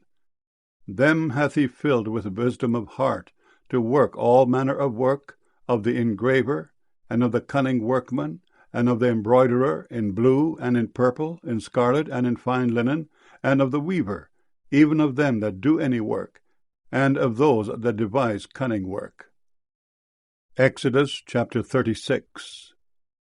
Then wrought Bezaleel and Aholiab, and every wise-hearted man, in whom the Lord put wisdom and understanding, to know how to work all manner of work for the service of the sanctuary, according to all that the Lord had commanded. And Moses called Bezaleel and Aholiab, and every wise-hearted man, in whose heart the Lord had put wisdom, even every one whose heart stirred him up to come unto the work to do it. And they received of Moses all the offering which the children of Israel had brought for the work of the service of the sanctuary, to make it withal. And they brought yet unto him free offerings every morning. And all the wise men that wrought all the work of the sanctuary came every man from his work which they made. And they spake unto Moses, saying, The people bring much more than enough for the service of the work which the Lord commanded to make. And Moses gave commandment, and they caused it to be proclaimed throughout the camp, saying, Let neither man nor woman make any more work for the offering of the sanctuary. So the people were restrained from bringing, for the stuff they had was sufficient for all the work to make it, and too much. And every wise-hearted man among them that wrought the work of the tabernacle made 10 curtains of fine twined linen, and blue, and purple, and scarlet, with cherubims of cunning work made he them. The length of one curtain was 28 cubits, and the breadth of one curtain 4 cubits. The curtains were all of one size. And he coupled the 5 curtains one unto another, and the other 5 curtains he coupled one unto another. And he made loops of blue on the edge of one curtain from the selvage in the coupling. Likewise he made in the uttermost side of another curtain in the coupling of the second. 50 loops made he in one curtain, and 50 loops made he in the edge of the curtain which was in the coupling of the second. The loops held one curtain to another. And he made 50 taches of gold, and coupled the curtains one unto another with the taches. So it became one tabernacle. And he made curtains of goat's hair for the tent over the tabernacle. 11 curtains he made them. The length of one curtain was 30 cubits, and 4 cubits was the breadth of one curtain. The 11 curtains were of one size. And he coupled 5 curtains by themselves, and 6 curtains by themselves. And he made 50 loops upon the uttermost edge of the curtain in the coupling, and 50 loops made he upon the edge of the curtain which coupleth the second. And he made 50 taches of brass to couple the tent together, that it might be one. And he made a covering for the tent of rams' skins dyed red, and a covering of badger skins above that. And he made boards for the tabernacle of shittim wood standing up. The length of a board was 10 cubits, and the breadth of a board 1 cubit and a half. One board had 2 tenons, equally distant one from another. Thus did he make for all the boards of the tabernacle. And he made boards for the tabernacle, 20 boards for the south side southward. And 40 sockets of silver he made under the 20 boards, 2 sockets under one board for his 2 tenons, and 2 sockets under another board for his 2 tenons. And for the other side of the tabernacle, which is toward the north corner, he made 20 boards, and there 40 sockets of silver, 2 sockets under one board, and 2 sockets under another board. And for the sides of the tabernacle westward he made 6 boards. And 2 boards made he for the corners of the tabernacle in the 2 sides. And they were coupled beneath and coupled together at the head thereof to one ring. Thus he did to both of them in both the corners. And there were 8 boards, and their sockets were 16 sockets of silver, under every board 2 sockets. And he made bars of shittim wood, 5 for the boards of the one side of the tabernacle, and 5 bars for the boards of the other side of the tabernacle, and 5 bars for the boards of the tabernacle for the sides westward. And he made the middle bar to shoot through the boards from the one end to the other. And he overlaid the boards with gold, and made their rings of gold to be places for the bars, and overlaid the bars with gold. And he made a veil of blue, and purple, and scarlet, and fine twined linen, with cherubims made he it of cunning work. And he made thereunto 4 pillars of shittim wood, and overlaid them with gold. Their hooks were of gold, and he cast for them 4 sockets of silver. And he made an hanging for the tabernacle door of blue, and purple, and scarlet, and fine twined linen of needlework, and the 5 pillars of it with their hooks. And he overlaid their chapiters and their fillets with gold, but their 5 sockets were of brass. Exodus chapter 37. And Bezaleel made the ark of shittim wood. 2 cubits and a half was the length of it, and a cubit and a half the breadth of it, and a cubit and a half the height of it. And he overlaid it with pure gold within and without, and made a crown of gold to it round about. And he cast for it 4 rings of gold, to be set by the 4 corners of it, even 2 rings upon the one side of it, and 2 rings upon the other side of it. And he made staves of shittim wood, and overlaid them with gold. And he put the staves into the rings by the sides of the ark, to bear the ark. And he made the mercy seat of pure gold. 2 cubits and a half was the length thereof, and 1 cubit and a half the breadth thereof. And he made 2 cherubims of gold, beaten out of 1 piece made he them, on the 2 ends of the mercy seat, 1 cherub on the end on this side, and another cherub on the other end on that side. Out of the mercy seat made he the cherubims on the 2 ends thereof. And the cherubims spread out their wings on high, and covered with their wings over the mercy seat, with their faces one to another. Even to the mercy seatward were the faces of the cherubims. And he made the table of shittim wood. 2 cubits was the length thereof, and 1 cubit the breadth thereof, and 1 cubit and a half the height thereof. And he overlaid it with pure gold, and made thereunto a crown of gold round about. Also he made thereunto a border of an handbreadth round about, and made a crown of gold for the border thereof round about. And he cast for it 4 rings of gold, and put the rings upon the 4 corners that were in the 4 feet thereof. Over against the border were the rings, the places for the staves to bear the table. And he made the staves of shittim wood, and overlaid them with gold to bear the table. And he made the vessels which were upon the table, his dishes, and his spoons, and his bowls, and his covers to cover withal, of pure gold. And he made the candlestick of pure gold. Of beaten work made he the candlestick. His shaft, and his branch, his bowls, his knops, and his flowers were of the same. And 6 branches going out of the sides thereof, 3 branches of the candlestick out of the one side thereof, and 3 branches of the candlestick out of the other side thereof. 3 bowls made after the fashion of almonds in one branch, a knop and a flower, and 3 bowls made like almonds in another branch, a knop and a flower. So throughout the 6 branches going out of the candlesticks. And in the candlestick were 4 bowls made like almonds, his knops and his flowers, and a knop under 2 branches of the same, and a knop under 2 branches of the same, and a knop under 2 branches of the same, according to the 6 branches going out of it. Their knops and their branches were of the same. All of it was one beaten work of pure gold. And he made his 7 lamps, and his snuffers, and his snuff dishes of pure gold. Of a talent of pure gold made he it, and all the vessels thereof. And he made the incense altar of shittim wood. The length of it was 1 cubit, and the breadth of it 1 cubit. It was 4 square, and 2 cubits was the height of it. The horns thereof were of the same. And he overlaid it with pure gold, both the top of it and the sides thereof round about, and the horns of it. Also he made unto it a crown of gold round about. And he made 2 rings of gold for it under the crown thereof, by the 2 corners of it, upon the 2 sides thereof, to be places for the staves to bear it withal. And he made the staves of shittim wood, and overlaid them with gold. And he made the holy anointing oil, and the pure incense of sweet spices, according to the work of the apothecary. Exodus chapter 38. And he made the altar of burnt offering of shittim wood. 5 cubits was the length thereof, and 5 cubits the breadth thereof. It was 4 square, and 3 cubits the height thereof. And he made the horns thereof on the 4 corners of it. The horns thereof were of the same, and he overlaid it with brass. And he made all the vessels of the altar, the pots, and the shovels, and the basins, and the flesh hooks, and the firepans. All the vessels thereof made he of brass. And he made for the altar a brazen grate of network under the compass thereof beneath unto the midst of it. And he cast 4 rings for the 4 ends of the grate of brass to be places for the staves. And he made the staves of shittim wood, and overlaid them with brass. And he put the staves into the rings on the sides of the altar, to bear it withal. He made the altar hollow with boards.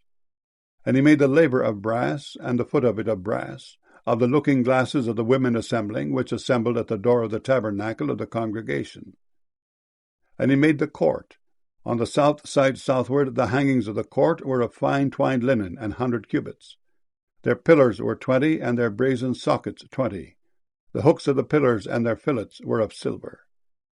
And for the north side the hangings were 100 cubits, their pillars were 20, and their sockets of brass 20. the hooks of the pillars and their fillets of silver. And for the west side were hangings of 50 cubits, their pillars 10, and their sockets 10, the hooks of the pillars and their fillets of silver. And for the east side eastward 50 cubits. The hangings of the one side of the gate were 15 cubits, their pillars 3, and their sockets 3. And for the other side of the court gate on this hand and that hand were hangings of 15 cubits, their pillars 3, and their sockets 3.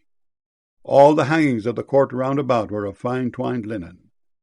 And the sockets for the pillars were of brass, the hooks of the pillars and their fillets of silver, and the overlaying of their chapiters of silver, and all the pillars of the court were filleted with silver. And the hanging for the gate of the court was needlework, of blue, and purple, and scarlet, and fine twined linen. And 20 cubits was the length, and the height and the breadth was 5 cubits, answerable to the hangings of the court. And their pillars were 4, and their sockets of brass 4, their hooks of silver, and the overlaying of their chapiters, and their fillets of silver. And all the pins of the tabernacle and of the court round about were of brass. This is the sum of the tabernacle, even of the tabernacle of testimony, as it was counted, according to the commandment of Moses, for the service of the Levites by the hand of Ithamar, son to Aaron the priest. And Bezaleel, the son of Uri, the son of Hur of the tribe of Judah, made all that the Lord commanded Moses. And with him was Oholiab, son of Ahisamach of the tribe of Dan, an engraver, and a cunning workman, and an embroiderer in blue, and in purple, and in scarlet, and fine linen. All the gold that was occupied for the work in all the work of the holy place, even the gold of the offering, was 29 talents, and 730 shekels after the shekel of the sanctuary. And the silver of them that were numbered of the congregation was 100 talents, and 1,703 shekels after the shekel of the sanctuary. A beka for every man, that is, half a shekel, after the shekel of the sanctuary, for every one that went to be numbered, from 20 years old and upward, for 600,000 and 3,550 men. And of the 100 talents of silver were cast the sockets of the sanctuary, and the sockets of the veil, and 100 sockets of the 100 talents, a talent for a socket. And of the 1,775 shekels he made hooks for the pillars, and overlaid the chapiters, and filleted them. And the brass of the offering was 70 talents, and 2,400 shekels. And therewith he made the sockets to the door of the tabernacle of the congregation, and the brazen altar, and the brazen grate for it, and all the vessels of the altar. And the sockets of the court round about, and the sockets of the court gate, and all the pins of the tabernacle, and all the pins of the court round about. Exodus chapter 39. And of the blue and purple and scarlet they made cloths of service to do service in the holy place, and made the holy garments for Aaron, as the Lord commanded Moses. And he made the ephod of gold, blue and purple and scarlet and fine twined linen. And they did beat the gold into thin plates, and cut it into wires, to work it in the blue, and in the purple, and in the scarlet, and in the fine linen with cunning work. They made shoulder pieces for it to couple it together. By the 2 edges was it coupled together. And the curious girdle of his ephod that was upon it was of the same according to the work thereof, of gold, blue and purple and scarlet and fine twined linen, as the Lord commanded Moses. And they wrought onyx stones enclosed in ounces of gold, graven as signets are graven, with the names of the children of Israel. And he put them on the shoulders of the ephod, that they should be stones for a memorial to the children of Israel, as the Lord commanded Moses. And he made the breastplate of cunning work, like the work of the ephod, of gold, blue and purple and scarlet and fine twined linen. It was foursquare. They made the breastplate double. A span was the length thereof, and a span the breadth thereof, being doubled. And they set in it 4 rows of stones. The first row was a sardius, a topaz, and a carbuncle. This was the first row. And the second row, an emerald, a sapphire, and a diamond. And the third row, a ligure, an agate, and an amethyst. And the fourth row, a beryl, an onyx, and a jasper. They were enclosed in ounces of gold in their enclosings. And the stones were according to the names of the children of Israel, 12 according to their names, like the engravings of a signet, every one with his name according to the 12 tribes. And they made upon the breastplate chains at the ends of wreathen work of pure gold. And they made 2 ouches of gold and 2 gold rings, and put the 2 rings in the 2 ends of the breastplate. And they put the 2 wreathen chains of gold in the 2 rings on the ends of the breastplate. And the 2 ends of the 2 wreathen chains they fastened in the 2 ouches, and put them on the shoulder pieces of the ephod before it. And they made 2 rings of gold, and put them on the 2 ends of the breastplate, upon the border of it, which was on the side of the ephod inward. And they made 2 other golden rings, and put them on the 2 sides of the ephod underneath, toward the forepart of it, over against the other coupling thereof, above the curious girdle of the ephod. And they did bind the breastplate by his rings unto the rings of the ephod with a lace of blue, that it might be above the curious girdle of the ephod, and that the breastplate might not be loosed from the ephod, as the Lord commanded Moses. And he made the robe of the ephod of woven work, all of blue. And there was an hole in the midst of the robe as the hole of an habergeon, with a band round about the hole, that it should not rend. And they made upon the hems of the robe pomegranates of blue, and purple, and scarlet, and twined linen.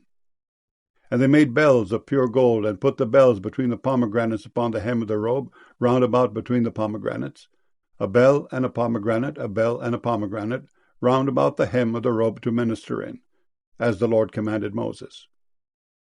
And they made coats of fine linen of woven work for Aaron and for his sons, and a mitre of fine linen, and goodly bonnets of fine linen, and linen breeches of fine twined linen, and a girdle of fine twined linen, and blue and purple and scarlet of needlework, as the Lord commanded Moses.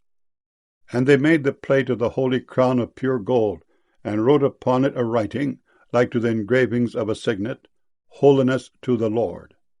And they tied unto it a lace of blue, to fasten it on high upon the mitre, as the Lord commanded Moses. Thus was all the work of the tabernacle of the tent of the congregation finished. And the children of Israel did according to all that the Lord commanded Moses, so did they.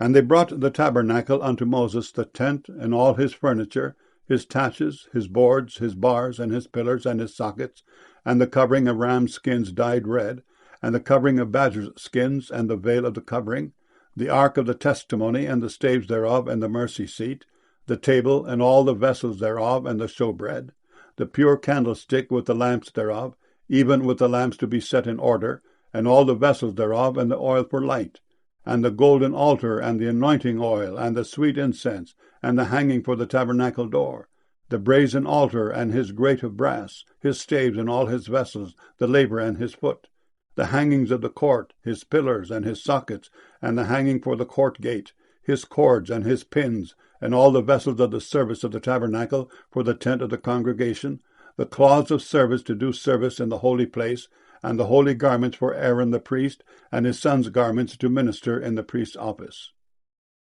According to all that the Lord commanded Moses, so the children of Israel made all the work. And Moses did look upon all the work, and behold, they had done it as the Lord had commanded, even so had they done it. And Moses blessed them. Exodus chapter 40. And the Lord spake unto Moses, saying, On the 1st day of the 1st month shalt thou set up the tabernacle of the tent of the congregation. And thou shalt put therein the ark of the testimony, and cover the ark with the veil. And thou shalt bring in the table, and set in order the things that are to be set in order upon it. And thou shalt bring in the candlestick, and light the lamps thereof. And thou shalt set the altar of gold for the incense before the ark of the testimony, and put the hanging of the door to the tabernacle. And thou shalt set the altar of the burnt offering before the door of the tabernacle of the tent of the congregation. And thou shalt set the laver between the tent of the congregation and the altar, and shalt put water therein. And thou shalt set up the court round about, and hang up the hanging at the court gate. And thou shalt take the anointing oil, and anoint the tabernacle and all that is therein, and shalt hallow it, and all the vessels thereof, and it shall be holy. And thou shalt anoint the altar of the burnt offering, and all his vessels, and sanctify the altar, and it shall be an altar most holy. And thou shalt anoint the laver and his foot, and sanctify it. And thou shalt bring Aaron and his sons unto the door of the tabernacle of the congregation, and wash them with water. And thou shalt put upon Aaron the holy garments, and anoint him, and sanctify him, that he may minister unto me in the priest's office. And thou shalt bring his sons, and clothe them with coats. And thou shalt anoint them as thou didst anoint their father, that they may minister unto me in the priest's office. For their anointing shall surely be an everlasting priesthood throughout their generations. Thus did Moses. According to all that the Lord commanded him, so did he. And it came to pass in the 1st month in the 2nd year, on the 1st day of the month, that the tabernacle was reared up. And Moses reared up the tabernacle, and fastened his sockets, and set up the boards thereof, and put in the bars thereof, and reared up his pillars. And he spread abroad the tent over the tabernacle, and put the covering of the tent above upon it, as the Lord commanded Moses. And he took and put the testimony into the ark, and set the staves on the ark, and put the mercy seat above upon the ark. And he brought the ark into the tabernacle, and set up the veil of the covering, and covered the ark of the testimony, as the Lord commanded Moses. And he put the table in the tent of the congregation upon the side of the tabernacle northward, without the veil. And he set the bread in order upon it before the Lord, as the Lord had commanded Moses. And he put the candlestick in the tent of the congregation over against the table, on the side of the tabernacle southward. And he lighted the lamps before the Lord, as the Lord commanded Moses. And he put the golden altar in the tent of the congregation before the veil. And he burnt sweet incense thereon, as the Lord commanded Moses. And he set up the hanging at the door of the tabernacle. And he put the altar of burnt offering by the door of the tabernacle of the tent of the congregation, and offered upon it the burnt offering and the meat offering, as the Lord commanded Moses. And he set the laver between the tent of the congregation and the altar, and put water there to wash withal. And Moses and Aaron and his sons washed their hands and their feet thereat, when they went into the tent of the congregation, and when they came near unto the altar, they washed, as the Lord commanded Moses. And he reared up the court round about the tabernacle and the altar, and set up the hanging of the court gate. So Moses finished the work. Then a cloud covered the tent of the congregation, and the glory of the Lord filled the tabernacle. And Moses was not able to enter into the tent of the congregation, because the cloud abode thereon, and the glory of the Lord filled the tabernacle. And when the cloud was taken up from over the tabernacle, the children of Israel went onward in all their journeys. But if the cloud were not taken up, then they journeyed not till the day that it was taken up. For the cloud of the Lord was upon the tabernacle by day, and fire was on it by night, in the sight of all the house of Israel, throughout all their journeys.